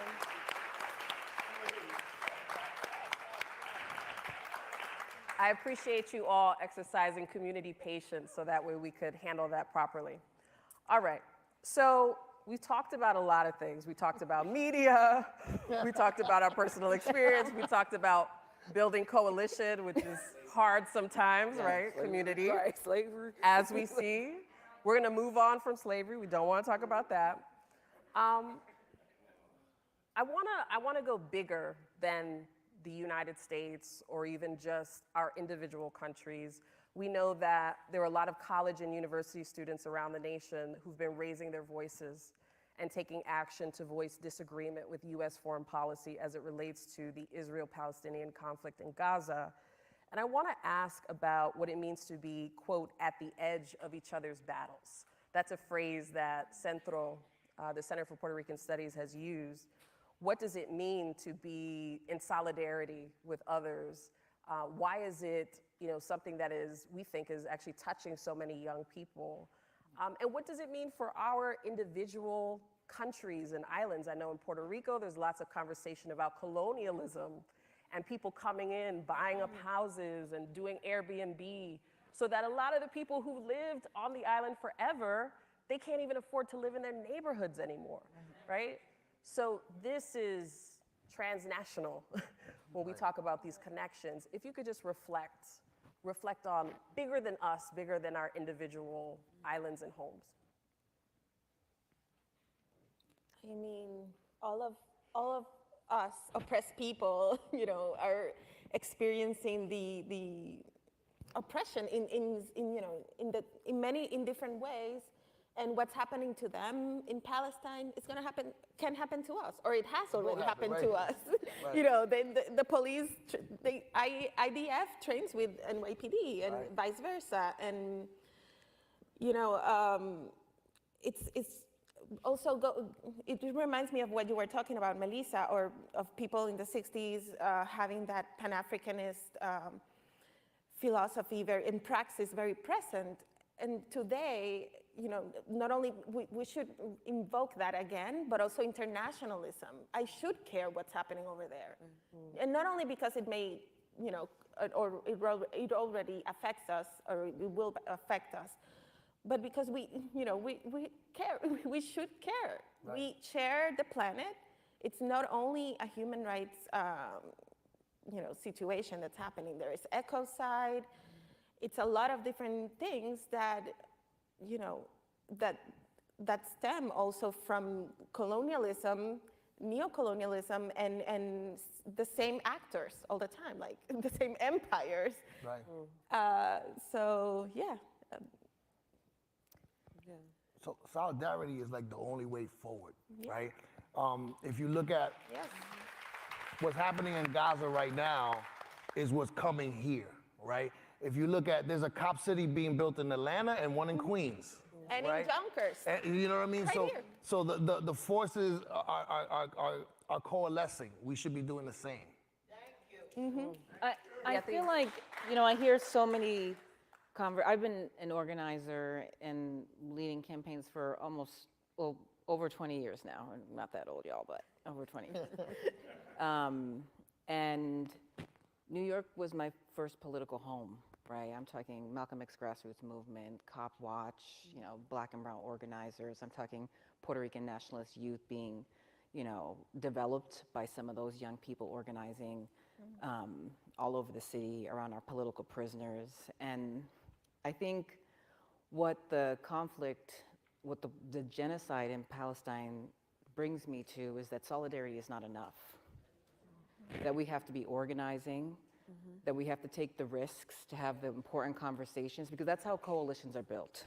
Coalitions are built through conflict, they're built through tension, they're built through, having discourse that moves us from complacency to action. And so I think, we're at a point where we've seen enough. Yeah. Thousands of women and children have been murdered.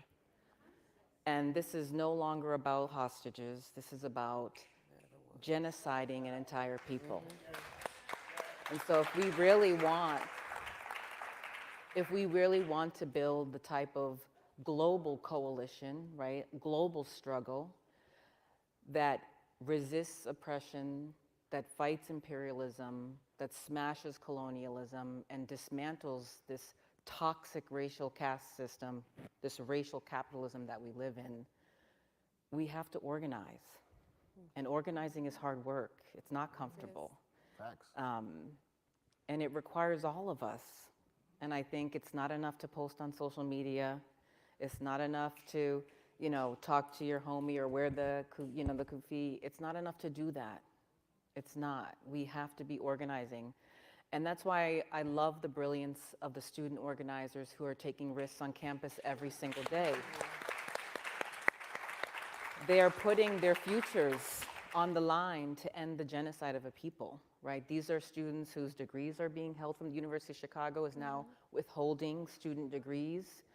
The mayor here, I won't call him my mayor, but the mayor here violently called the cops into CUNY campuses to disrupt students, and those students are still facing a multitude of charges, right? These young people who have always been at the forefront of social movements and change in our world, have put their lives on the line, their futures, abundant futures on the line. And we should be modeling that too. We should have their backs, we should be organizing, We should be having difficult conversations, and we're not doing enough of that. Melissa, can I ask you a specific question about this because you've been to Palestine? For people who say, because you see all sorts of social media comments, right? This is not our quote unquote fight. And they don't see a connection between blackness here, or the blackness that we're talking about in this room, and going miles and miles away. What do you say as somebody who's been there? Oof. I'd just say, to start off by saying, it's just gets me a little emotional. It's a hard time. Yeah, you know what I'm saying? It's always a hard time, but I think, as we're watching things in front of our faces, we're watching beheaded children, and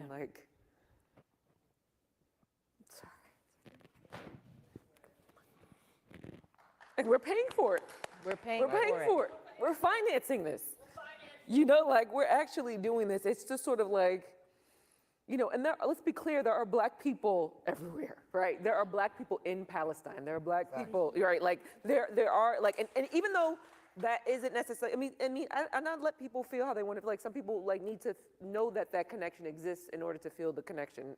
And as that, some of us are saying on a human level, but if we're thinking diasporic, there are Black people in Palestine. There are Black people specifically in Gaza.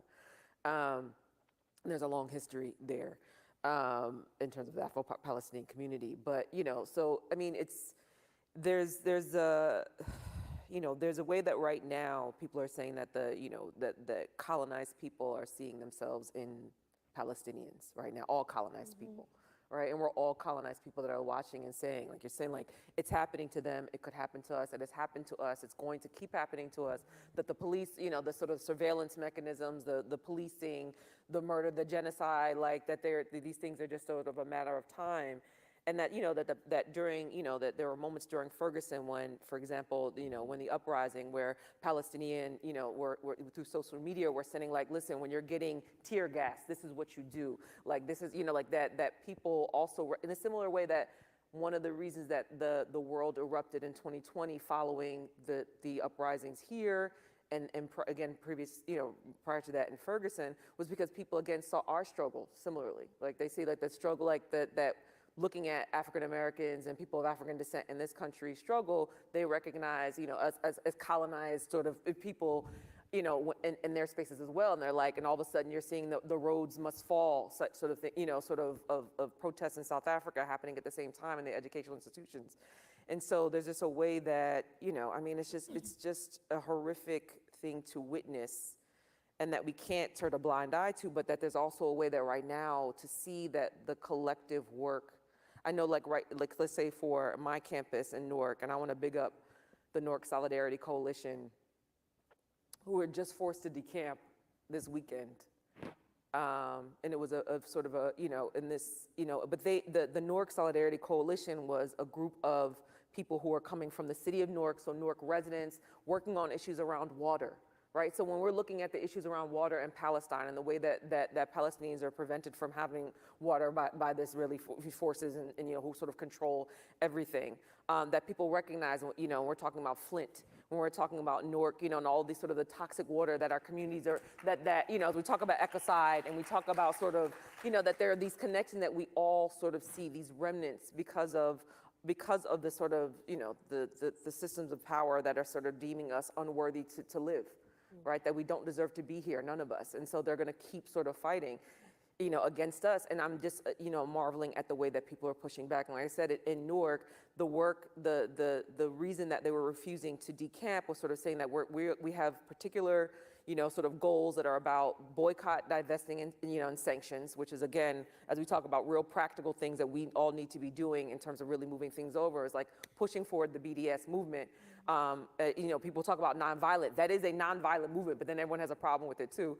But then they were also connecting it to homelessness in the city of Newark. They were connecting it to people who, right, so saying that, listen, thinking about indigeneity, thinking about the sort of the indigenous communities that have been sort of moved out of Newark to create these cities, all the cities that we live in, right? So making all of these, tying all the struggles together in this way that is very reminiscent of sort of the third world movements of sort of the 60s, and sort of wanting to bring that back. And I think that there's a way that this generation right now, you know, whatever people want to say about them, they can't say nothing to me about this generation. This generation is about it. This generation is getting out there. They are putting their bodies on the line. They are in the struggle in a way that I marvel at. As somebody who grew up in, you know, like as a, you know, a college person in the 90s, I was like, man, that was an apathetic time. This time they are like, nah, shut it down. Let's go. Like, you know, and so there's a way that they're able to witness the connections between us all. They're able to see what's happening, and they're really about the organizing and really sacrificing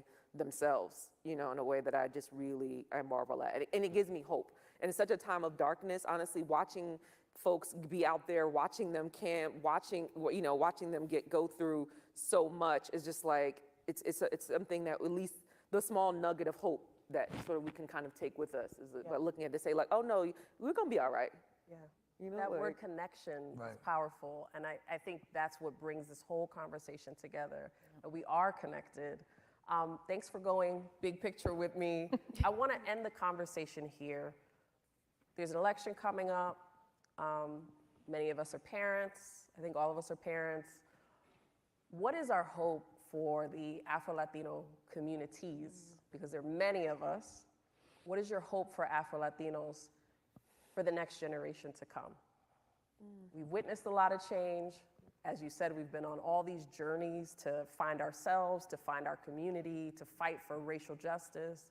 What do you hope for our next generation? Well, first of all, I want to say that Biden versus Trump says that this democracy is in deep decline. Seriously. Right? Because I get Trump is horrible, and he is. He is. But Biden is not someone that's good either. And let's be honest, right? And what was told to us, he was a good, caring man. He just loved us and his kids, and but when you look at it, he was a segregationist. It's true, right?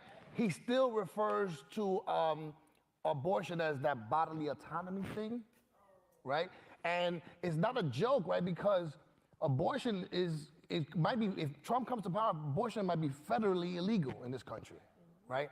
So I hate to go back to, but I think what the struggle in Palestine has shown us is how far the system will go to enforce its rule, right? Because it's not just that they're bombing Palestinians, they're actually starving them.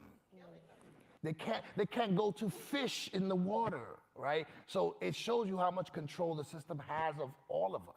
So I think what that provides is a way, like, I don't want allies, I want accomplices, right? And we need new narratives, and the system that's currently in place does not work. But with that said, like, that's a hard argument to make in an election year, right? That if I vote for Biden, I'm not voting for Biden, I'm voting for democracy. But that's an intellectual argument to make. And we have to be honest, there's a well-funded campaign to get Latinos to be right-wing, right? Trump was here 3 weeks ago, and while some people were, there was a lot of local people there supporting Trump. There's a lot of men in our community that support Trump. Yes. And when we lie to ourselves and pretend it's not there, we're gonna get another Trump victory, right? So we need to create narratives and plan, because they are planning. They are. Thank you, Len. Mariel, your wish for Afro-Latinos in the next generation? I wish to have more spaces and forums like this for the generations that are coming up to have these spaces, to have these discussions, for them to continue organizing and holding it down. Like Melissa was saying, like, this is Gen Z doing this, you know, campus activism. And among them, I visited, actually, because I'm a CUNY student, I visited the CUNY encampment. I went in solidarity to Colombia outside because I'm not affiliated with the university. So there were a lot of Latinos and Afro-Latinos. I spoke with other Dominicans outside of Columbia University and had these conversations and related it to our own, you know, background in DR and our activism here. And I think this is what, you know, people that are coming up now, children, teenagers, the younger generation need to see these conversations, this solidarity, we're all part of this, and we all have to have we all have to take action in any way we can to tackle all of these issues that are affecting us, whether, internationally or locally now with the elections coming up.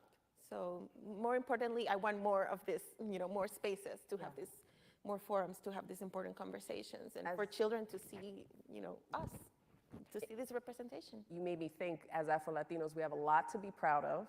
We have 4 fathers and 4 mothers. We're in the, a building named after one. And I'm thinking of the Young Lords and the fact that a large percentage of the Young Lords were African Americans, not Black Latinos, right? So that shows that solidarity is possible and that we can make a difference together. Beatriz, your hope for the future, to end on a positive note. My hope would be that this kind of young generation of Afro-Latina and just like young Black Latina people see themselves as the adjacent possible, right, to the worlds that we deserve, that are abundant with people who look like us, our stories, the contributions that we've made, that see solidarity in other communities who are facing similar struggles and move in concert with each other to incite change, that we have more spaces that host conversations like these so that we can continue to build the vibrancy of our community, because these conversations are desperately needed, and that we make a multitude of spaces to celebrate ourselves, because we deserve that and we need that, right? We need joy in our Afro-Latina spaces. We need joy and abundance in our Black spaces. And that's how we win. That's how we push against, the struggles that we face. It's beautiful. Can I say one thing real quick? Of course. That's what I think makes us special, that we're African, we're Black and Latino. So we're a natural bridge between the two communities, right? And if you get Black Americans and Latinos together with some progressive whites, we can change this country overnight. We just have to imagine new possibilities and create new narratives, like we're doing today. A new rainbow coalition. New rainbow coalition. Without Jesse, though. All right, Melissa. Bless us with a final dream. Oh, so much pressure. I know. How do you go from the Jesse? I was going to say something similar to what Beatriz said, which was like thinking about joy, right? That you said that right now, Black joy is revolutionary. Yes. Right, like we are, the struggle has been real for so long, and I think when I think about my son, whose name is Malcolm, and one of the things that things have improved when it comes to Afro-Latinidad, right? Like that there was a time, not that long ago when I first started doing research, started seeing like the idea that people literally did not know that people were Black and Latinx, like that was a thing that could coexist in the same body, that you didn't have to be somebody who was like myself, who was Puerto Rican and African American, that they thought that was the only way you could have, as opposed to being like, no, there are people who have, no visibly sort of like, white people in their family who are of Afro-descended from these spaces that's what they are. And so that there has been movement, and so that there has been improvement in that we continue on this idea of always forward, never backwards, right? That we're progressing, that we're feeling, that we're feeling more confident about what we can accomplish, that our children are feeling like, I would like them to have to struggle less. You know what I'm saying? Like, that's how I want to get to where we're like, that our whole life is not about struggle. And part of it feels like that is what connects us, is this history, but like, and the struggle, but like that they hopefully can just sit in moments of joy and peace and not have to struggle so much. But that if they are, if the struggle calls and if the call comes, you got to take it, right? Like that they will too be like, out there ready to make some change. But that they find moments of just peace and serenity, and that they can just feel, just happy. Yeah, it's a beautiful blueprint that we have been given. Thank you, everyone. Such a beautiful conversation. So, you've been an amazing audience. Did this conversation feed your soul in a certain way? Were there parts that connected with you? That's amazing. I'm going to take the risk and take a few questions, but I trust. I trust the rest of the room. I trust you guys. I don't know about some of y'all. I see my mom over there. Familia, right here. We have such a beautiful, positive energy. Let's keep it going. Please, again, state your question. If you have a comment, if you just try to keep it brief so that way we can get to the question and get a response from our wonderful panelists, and then we'll wrap for the evening. Thank you, sir. We have a question. Let me introduce myself. My name is Cyril Ennis Jr., affectionately known in the Black Panther Party as Brother Bullwhip. Thank you. Thank I you. want to say thank you to the audience here. Please excuse what happened earlier. I want to say 3 things I just want to say. Young man, and I call you a young man because you're probably my son's age or younger. Yes, sir. And Yes, sir. everybody on that stage. In 1967, 66, Huey P. Newton, Bobby Steele started the Black Panther Party. Why? Because of all the struggles that we've been seeing going through as a people. We put it together when we went out there. I never knew what day I was going to come back home or anything. We joined up with our brothers, the Young Lords. Now, let me say this. Do anybody know who started the Rainbow Coalition? Fred Hampton. Fred Hampton. Thank you. Fred Hampton. Fred brought it together. That's right. A 21-year-old young man in Chicago brought together all the groups to come together to bring a peace in our communities and our nations. So when we sit up here and say, what should we do? We should take it back to our schools, come back with the Black student unions, come back without going to our children, teaching them. All of us here holds a responsibility to our children today. Crack messed up our minds. Keep that in mind. Like you said, the situation was put together because the crack took the mindset and the hearts out of our people. Now it's time to bring the heart set back again, and let's go out there and struggle. Palestine is just a cosmo of what's going to happen coming to us. Right. Believe that. Thank you for your comments. Thank you.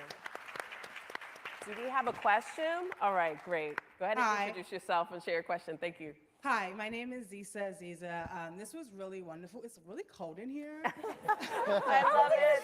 I love I'm freezing over here, too. I was going to say that. Just want to put that out I'm going to try and be brief. I was born in Staten Island to a Nigerian father. I was born with a Nigerian name. My mother's father is from Panama. I didn't learn this until I was 16 due to self-hatred. Okay? In the year of 96 and 97, my mother would say, take care of yourself, you African booty scratcher. Right? We're talking about self-hatred. So I bring that up because I appreciate what was said earlier in regards to the complicity with internal oppression as a form of being adaptive as a safety mechanism in response to structural white supremacy. I want to acknowledge that and hold space for that. But in addition to that is how do we internalize these things and then we become the slave master. Right. And I think in regards to joy, and please help me understand if I'm correct, I think joy requires a reckoning with one's shadow, with the ways in which we have seasoned the white supremacy and call it culture, and we wear dysfunction with pride, right? Like, how do we ground this joy that we're talking about? Because it really sounds like a rebranding of hope in the Obama campaign, personally speaking. Okay. Thank you. All right. Question about joy. Thank you so much. Yeah. Thank you for sharing your experience. Did anybody want to take that? Yeah, I thank you for sharing that, sis, and I'm so sorry to hear about your experience. I feel like, it resonates deeply. And, I was invited to do this, article about my grandmother, and it was in a political magazine, and they had asked me, questions about where my first political home was, and I would always say MXGM, Cop Watch, all that kind of stuff. And I really sat with it, and I was like, actually, Abuela was my first political home. And not because she knew Franz Fanon, she didn't. Not because she knew Fred Hampton, she didn't. But because she knew her name, and she knew her struggle, and she knew who her people was. And when you asked her where she was from, she said, I'm from La Perla. And I think that there's a part of that joy that you're talking about that requires us to be truth tellers, but also requires a reclaiming, right, of our histories, even if they were denied us. And so I appreciate you, because we do have to reclaim a lot, and there's healing in the reclamation, right? Yeah. Thank you so much. I just wanted to say something too about that. Melissa's going to respond really quickly, and then we'll go to the next question. Just, I mean, I'm just so glad that you made that comment, because there's a sort of way that we don't address. I remember elementary school, and I remember the sort of cruel things. Like I remember the African booty scratcher comments to people. I remember, when people calling people a Haitian as a diss. You know what I'm saying? Like we don't acknowledge that. Like the first thing that we need to do is to talk about those things and to say like that hurt me. Right? Like, let's talk about the pain in order to get to a place where we can actually kind of get along and be for real about the building. Like, so that I just wanted to say that, to appreciate that, to say that, like, in order for, like, we need to sort of be able to have those honest conversations around our pains that we cause one another, because they're very real and they last. Like, people don't forget. You don't really shed that a little bit. You know what I'm saying? It's a very, because we're not able to engage, or people want to dismiss it and write it all. Oh, you grown now. Like that was 20 years ago. That was, you're like, move on. But it's like, nah, it's deep. The pain runs very deep, and particularly when it's coming from, the calls coming from inside the house. Like when the pain and the struggle is coming from your own people, that hits very different. And I think that we do have to be able to talk to each other like, nah, like it wasn't cool. Like when people used to say this about me, without being dismissive of that. And so that we can really be able to, to find connections and be able to sort of celebrate one another in a very honest way. Not just like in like a little cheesy kind of like, like, oh, we love each other. But it's like, nah, like I deeply respect you as a human being and a person for all the elements, all your sides. In the same way that I tell people too, that like when I, like the way that, sort of, people who are coming from the diaspora who live here sort of encountered all of these kinds of, like, I guess, it's like ethnocentrism. And the same way, and similarly, when I talk to, people coming from the continent, the way that they sort of, diss African Americans, and they have all these sort of super duper negative stereotypes of African Americans, like, we gotta be able to talk about these things, right? The way that these things are problematic, and that, how are we gonna coalition build if we still have these kind of inner resentments? Similar when it comes to colorism. Like all of those levels, like, like about what it means to be looking like this, have hair like this, like, and the ways that we hurt one another. From diaspora wars to diaspora dialogue. Exactly. That's what we're doing. I like that. Yeah. Thank you. Hi, everyone. Thank you so much for this talk. My name is Weiyu. I am Garifuna. I don't know if there's Garifuna from Belize. So I just wanted to bring this up because I know right now in New York City, we have a lot of people immigrating, coming from Latin America, particularly talking about the Garifunas that are coming from Honduras and other places. Their land and territory are currently in jeopardy.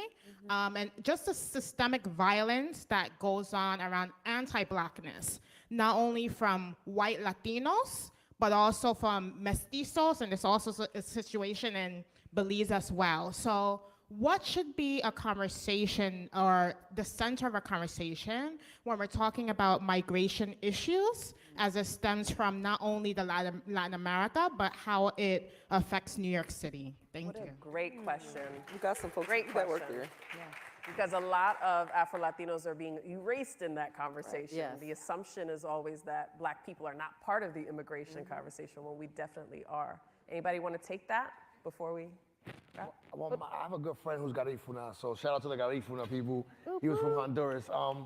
But again, I think we need to talk about that, because we were talking backstage. Like, I talk to a lot of people every day, African American, Latinos, and they talking about the migrants, like they're the worst thing in the world. And I'm like, that's ridiculous. You know what I mean? Like, how are you talking about these? They're coming to work, the majority, right? So we need to talk about it differently. When you need to correct people, no, hold on, don't say that. That's not true. They're here to work, because if we have to combat the very, like I say, well-funded operation to make us hate each other. Yeah. I'd also just like add that like the immigration justice movement in this country is beautiful, right? It's such a vibrant, dynamic coalition. I mean, when those folks hit the streets, I mean, they've had incredible wins, with the Dreamers and just all kinds of stuff.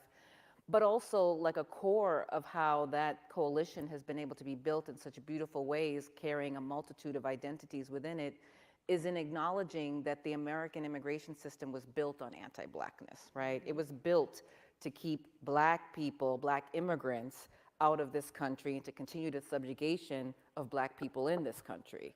And so I think when we hold that, then we understand that this is by design, and we have to be innovative and creative in the ways that we propose things to dismantle that rampant anti-Blackness that literally exists within the immigration system. And to the point that he was making around Project 25, Project 25 has an entire section on what they're gonna do if you're an immigrant, right? You can't get public housing, you can't get any benefits. If you live in, you could be a citizen, if you live in a house with somebody who is an immigrant, you don't get access to those benefits. And so it's important to recognize that while this movement is vibrant and there's a place for all of you in it, that they are consistently constructing and strategizing to exclude immigrants, whether you're identifying as a migrant or a refugee or somebody who is in temporary protective status, or they don't care. They see us all as different and other. And so we have to be just as dynamic and strategic and creative and innovative, and we've always been that way, so it shouldn't be hard for us. All right, we have a question on the right side. Thank you. Good evening. How you doing today? My name is Antonio Morales. I'm a psychotherapist, and so I primarily work with Black and brown folk around dealing with the adverse impact of white supremacy. And so I have a question around, I know we talk a lot about revolution and we talk about systemic stuff, but what I realize inside of what I do with my clients is that we don't talk enough about the sort of internalized revolution. And so one of the things that I understand about white supremacy is that it utilizes psychological warfare as a secret weapon. And we, as a matter of socialization and indoctrination, become an inferiorized version of ourselves, which I call the doppelganger. And someone was talking about the shadow earlier. And so when you do your work, or when you deal with your own self and your own relationship to yourself, how do you reckon with the inferiorized version of yourself? And not only on a personal level, but also in your work, how do you reckon with that or address that? Well, it's funny, right? It's funny you say that, because I just saw a clip on social media of Gil Scott-Heron, and he was talking about the revolution would not be televised. And he said what he meant by that is that the revolution starts first with you. That's right. And that part's not televised, right? It's you saying like something's wrong. And I think all of us, you know, they are somewhat conscious or whatever you want to call it. We've all had that moment where this doesn't feel right. You know, I remember being in communion class and it was like the Father, the Son, the Holy Spirit. And I'm like, there's no female in there at all? Like, that makes no sense. You know what I'm saying? So I think it's about that first revolution within yourself, like you said, and then everything could come forward from that. And along those same lines, I think, you know, I don't think there's a lot of, I mean, people who know the history of a lot of these revolutionary movements too know a lot about the sort of internal abuse that was going on with it, whether it was sort of interpersonal violence, sexual violence, right, that we don't talk about, that goes on in a lot of our movements. That makes us think, just reminds me too, about how much we need to be thinking about our interpersonal relationships on a regular basis. And like, it's like we can't have a revolution outside if we're not, you know what I'm saying, like if, what's going on within that household? How are we taking care of our own families? How are we taking, you know, how are we engaging our partners? How are we engaging our children, right? Because there's a way that you could put that face on and go outside and be like, we're gonna fight this battle, and then all of a sudden, you know, like you realize like, oh, that person beats the out of their, you know, like their partner on a regular basis. Like, how are we reconciling these sort of like, you know, these disconnects? And so that we have to be very conscious about the fact that if we're gonna talk about being revolutionaries, we're going to talk about Black liberation, we have to make sure that we're treating ourselves, you know, as, you know, being good to ourselves, but also be good to the people in our worlds, because and that's how we all get our feelings hurt with our heroes, right? When all of a sudden you like, wait, you did it, that person did what? Like, oh Lord, like I can't, you know, I got to write you off. I can't have that poster of you up in the wall anymore. Like, you know, that this happens all the time because we're not dealing with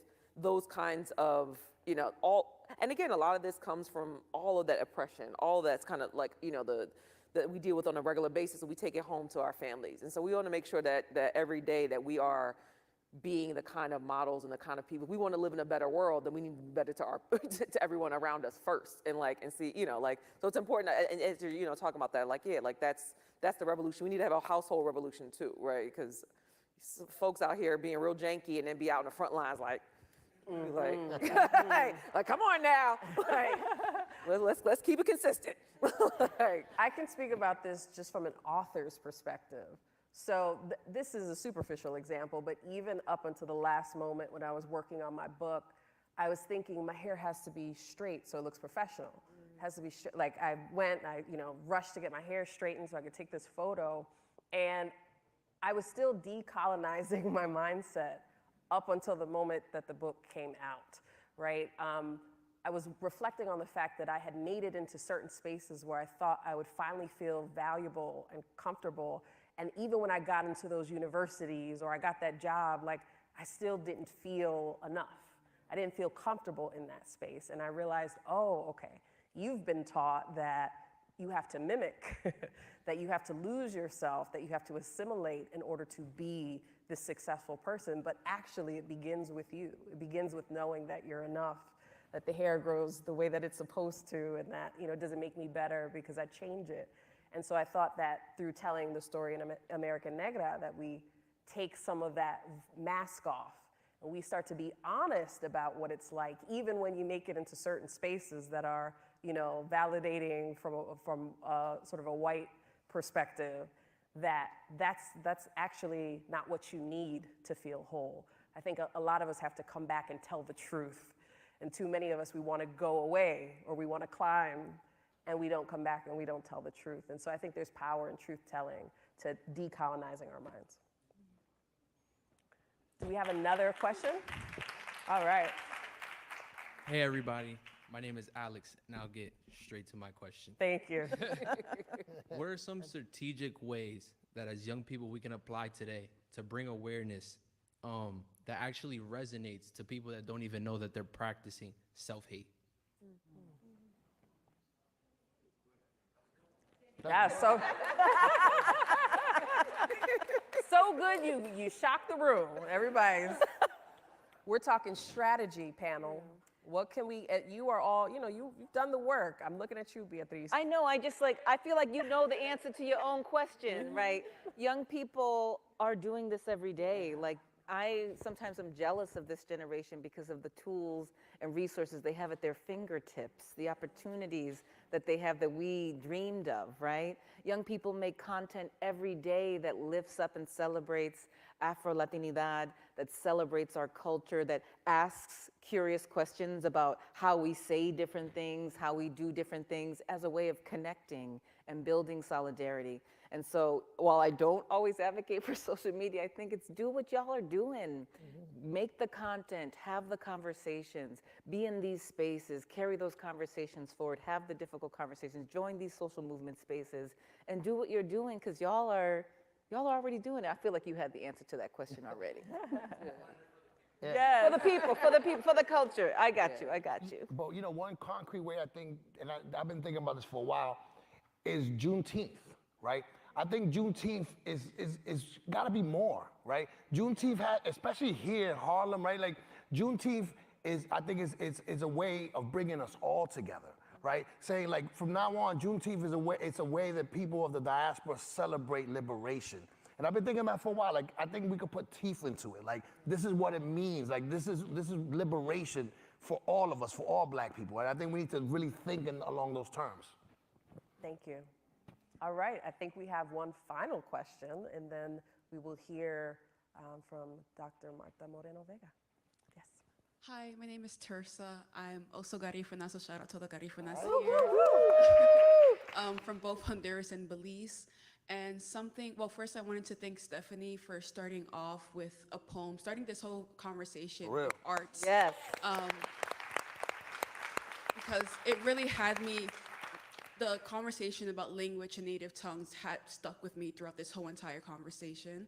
And especially being Garifuna, us still having access to our native language, but for me personally, being American and being born in America, first generation, that's 3 languages to balance right there, English, Spanish, and Garifuna.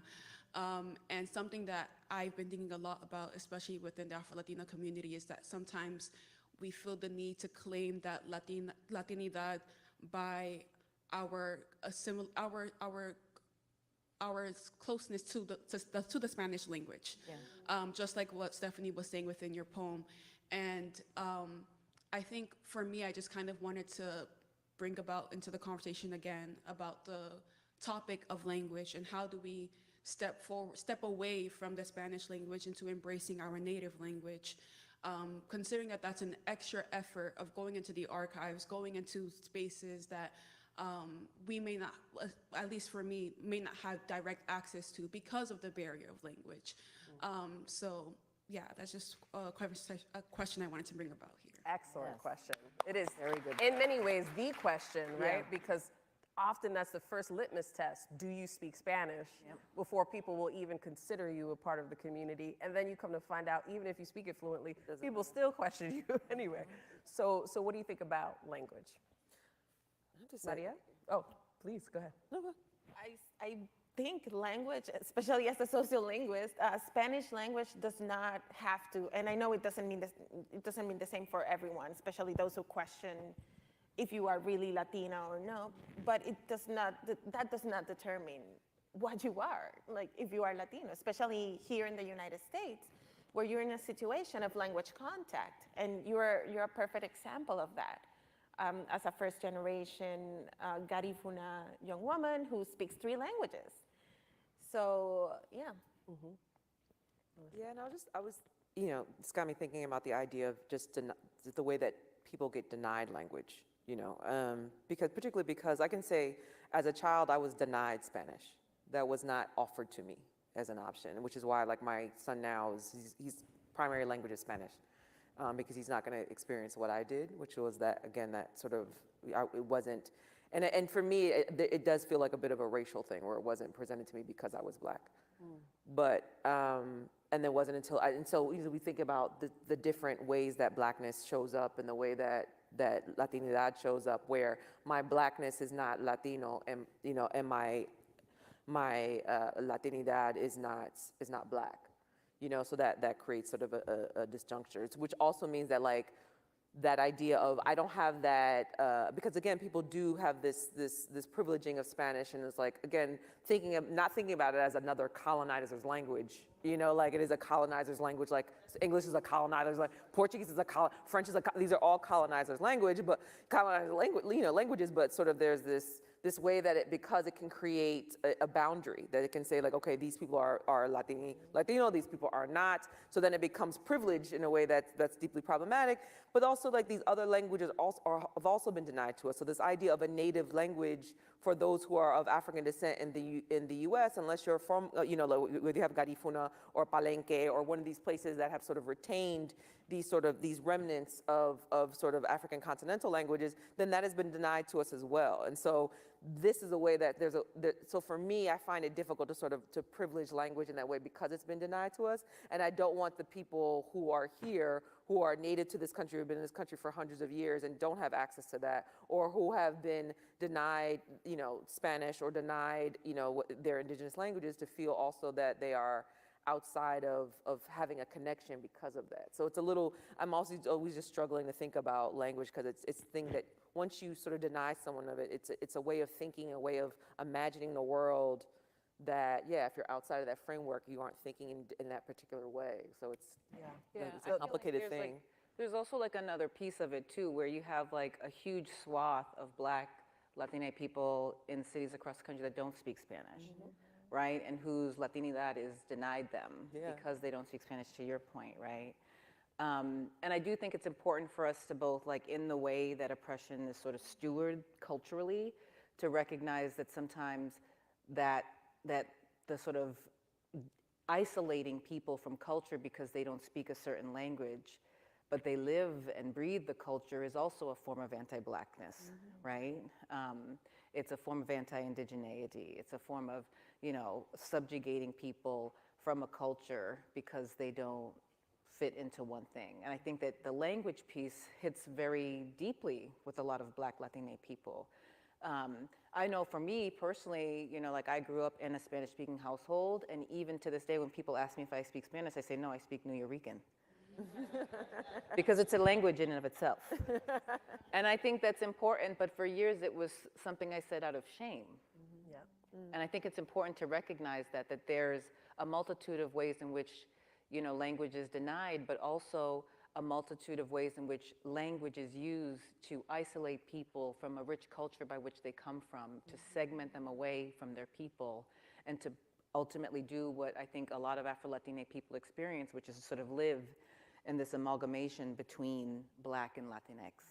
And the hierarchy that's created within, like there's a way that consistently, anytime I'm around, someone called me from London the other day and she was saying that her friend was there and she's like, oh, she's from Puerto Rico and this woman was from Spain. And she's like, oh, here she goes immediately. Oh, they speak Spanish like this. And I said, oh God, here goes another expert on how Puerto Ricans speak Spanish. Yeah. Like everyone's an expert, everyone's a linguist. Like, you know, like that fast when it comes to people from the Caribbean. And they consistently, you know, where do people speak the word Spanish? And they'll tell you, oh, if you're in Costa Rica, they'll be like, oh, in Limon. Oh, if you're in Brazil, they'll be like, oh, the Northeast, they speak the worst Portuguese.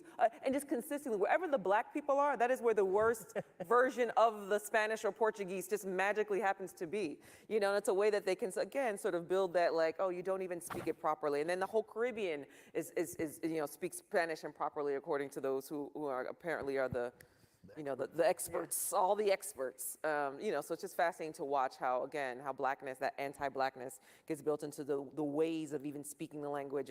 Or again, people are asking people who are clearly native speakers, where did you learn how to speak Spanish? That happened at a conference. And my friend clearly speaks English, you know, and the first thing the person said was like, oh, where did you learn how to speak Spanish? And she's like, like I was born on the island. Like it was just amazing to see again these barriers. I think too, like one thing that I love is like I love when I see, you know, folks, particularly in Black communities where it's like I'm doing it for the culture, right? That can mean a lot of things, right? It can mean music, it can mean food, and I would love to see our folks do more of that too, right? We do it for the culture, and that can be food for you, it can be politics for you, it can be música for you, it can be arte for you, it can be whatever you want it to be. But it's for the culture, right? It's for the preservation of our culture in all of its forms. And whether you're strong on one or less strong on the other, it doesn't matter, right? No importa, because we're doing it for the culture. And I think that that is an invitation for all of us. And I would love to see more of that in our cultural spaces. Shout out to the whole generation that's learning Spanish. There's a lot of us who mothers talk to us in Spanish, but we reply in English. Yes, but that part right there. It's never too late. It's never too late. All right, thank you so much for your question. And this concludes our panel today. Thank you, everyone. We would like to call up a woman. Oh, I'm sorry. I'm so sorry. We're calling up Dr. Marta Moreno Vega. She is one of the reasons why we are here today, so please give her a round of applause.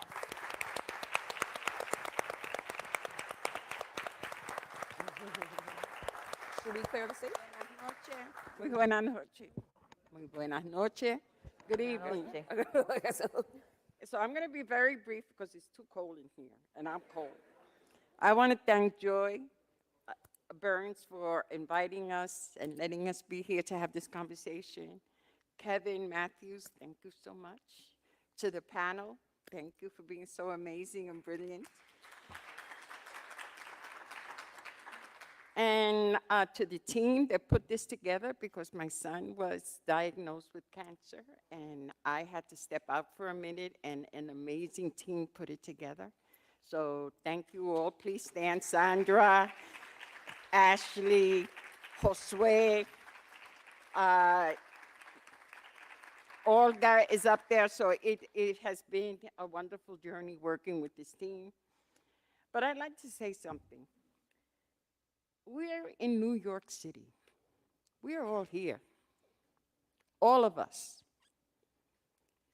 We have traveled across the nation and in Puerto Rico having these conversations and really telling the people who are part of the discussion to believe that they're in their living room having this discussion.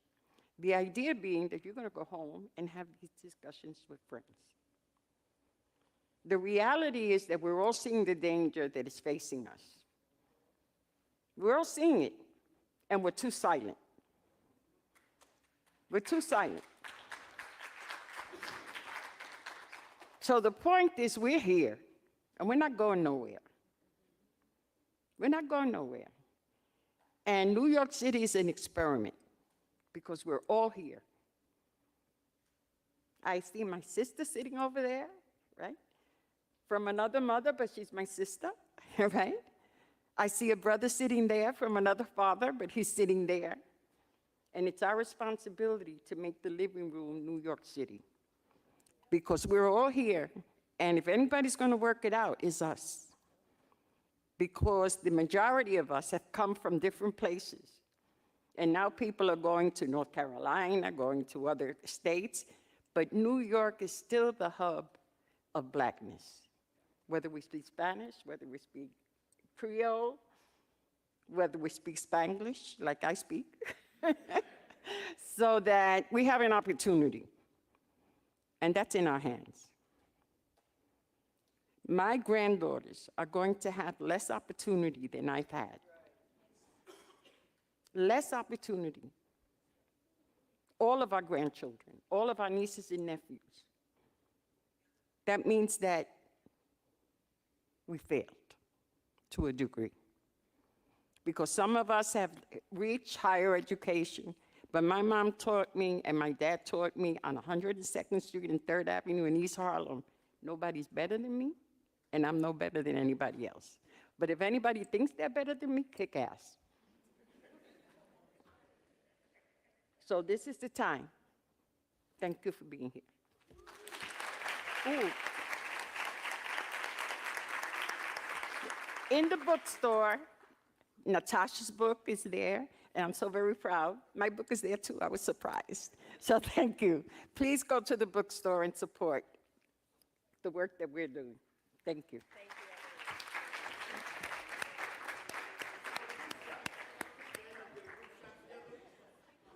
I'm so cold.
The importance of Absolutely Black, Absolutamente Negro, is that there is part of a history that remains marginalized, remains misunderstood, remains on the margins because our educational system hasn't addressed the diversity and the span of African descendants of the diaspora. I think that that's a project that we have to engage in, because how we call ourselves, how we see ourselves. I mean, like when I'm teaching, I tell my students, if you use the word minority, you fail the class. If you refer yourself as minority, you fail the class. I was speaking to a patient in Spanish. I interviewed for a whole hour in Spanish, and Puerto Rican woman, white, she said, "Oh my God, you speak Spanish so well and your hair is so curly." I turned around and I didn't want to be disrespectful because I couldn't. I had to walk away. And I said, wow, my own people are doing this to me. In her eyes, I could not be a fellow Puerto Rican. And that is part of, I think, for me, the issue that we're facing today.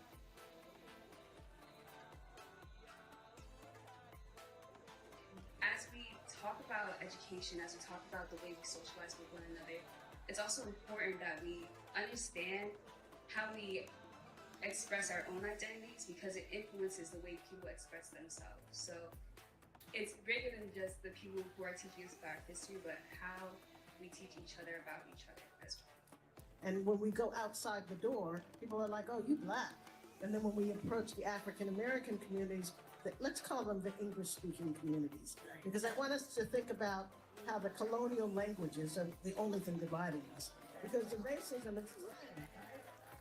So we need to start having coalitions between the French-speaking Blacks and the Spanish-speaking Blacks and the English-speaking Blacks. And I do so much work in the Caribbean, and you're all like one island away, you know what I mean? From the next person who speaks a different language, and there's a Creole language going on, but I don't think that each of the different lingual communities are actually reaching out to the others. So the coalition building has to happen.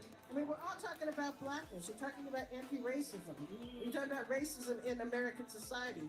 We have to be very conscious of folk that look like us, but have sold their soul in order to appease white folk, and they're doing a detrimental job in sabotaging our potentiality for coalitions.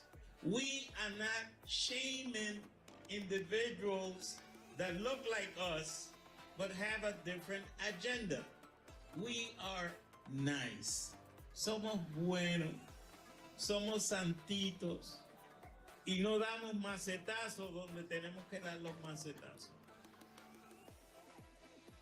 These type of platicas are so important to foster unity in the community, as well as create safe spaces for people that identify as Afro-Latino or Black Latino to have a space to talk about some of the things we experience in the community, as well as being able to have fellowship with our community members.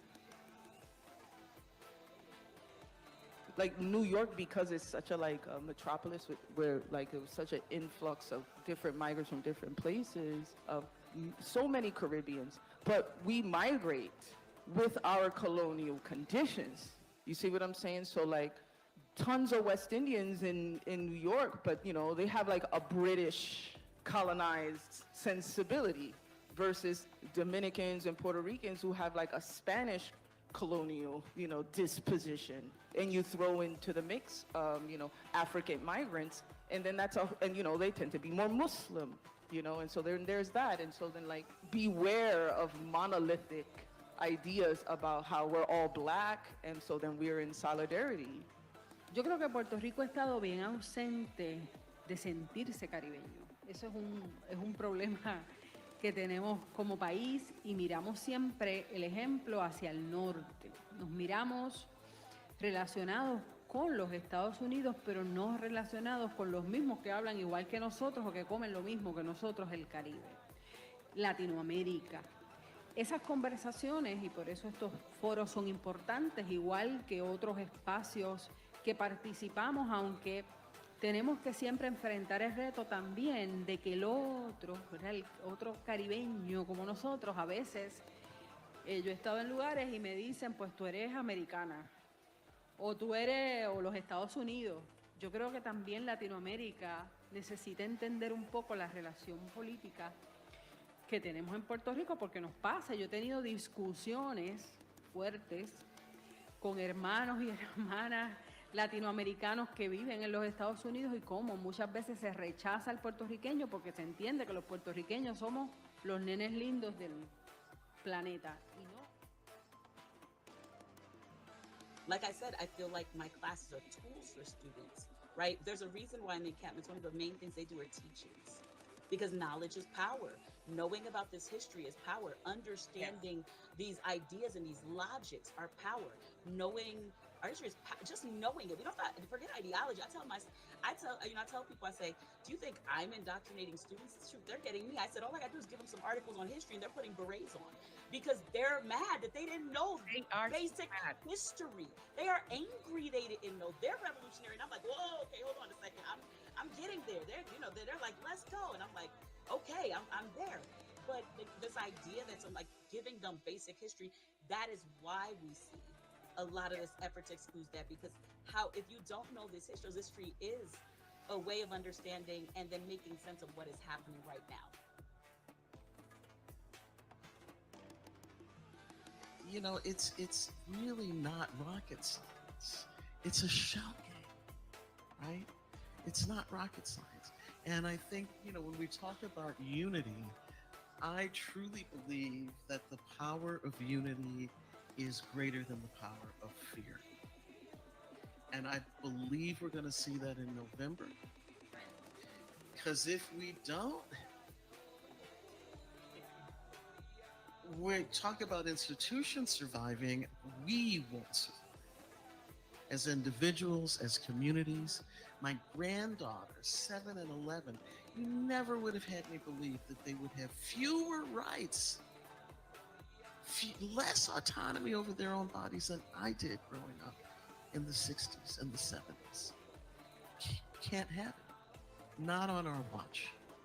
I've heard, sayings like we won't win the policy until we win the narrative, right? We can't win the campaign until we win the narrative. And that's what opposition is actually excelling at right now, the narrative. They're taking our words, turning them around, making up stuff, created a whole definition for critical race theory that isn't even true, and then attacked it, right?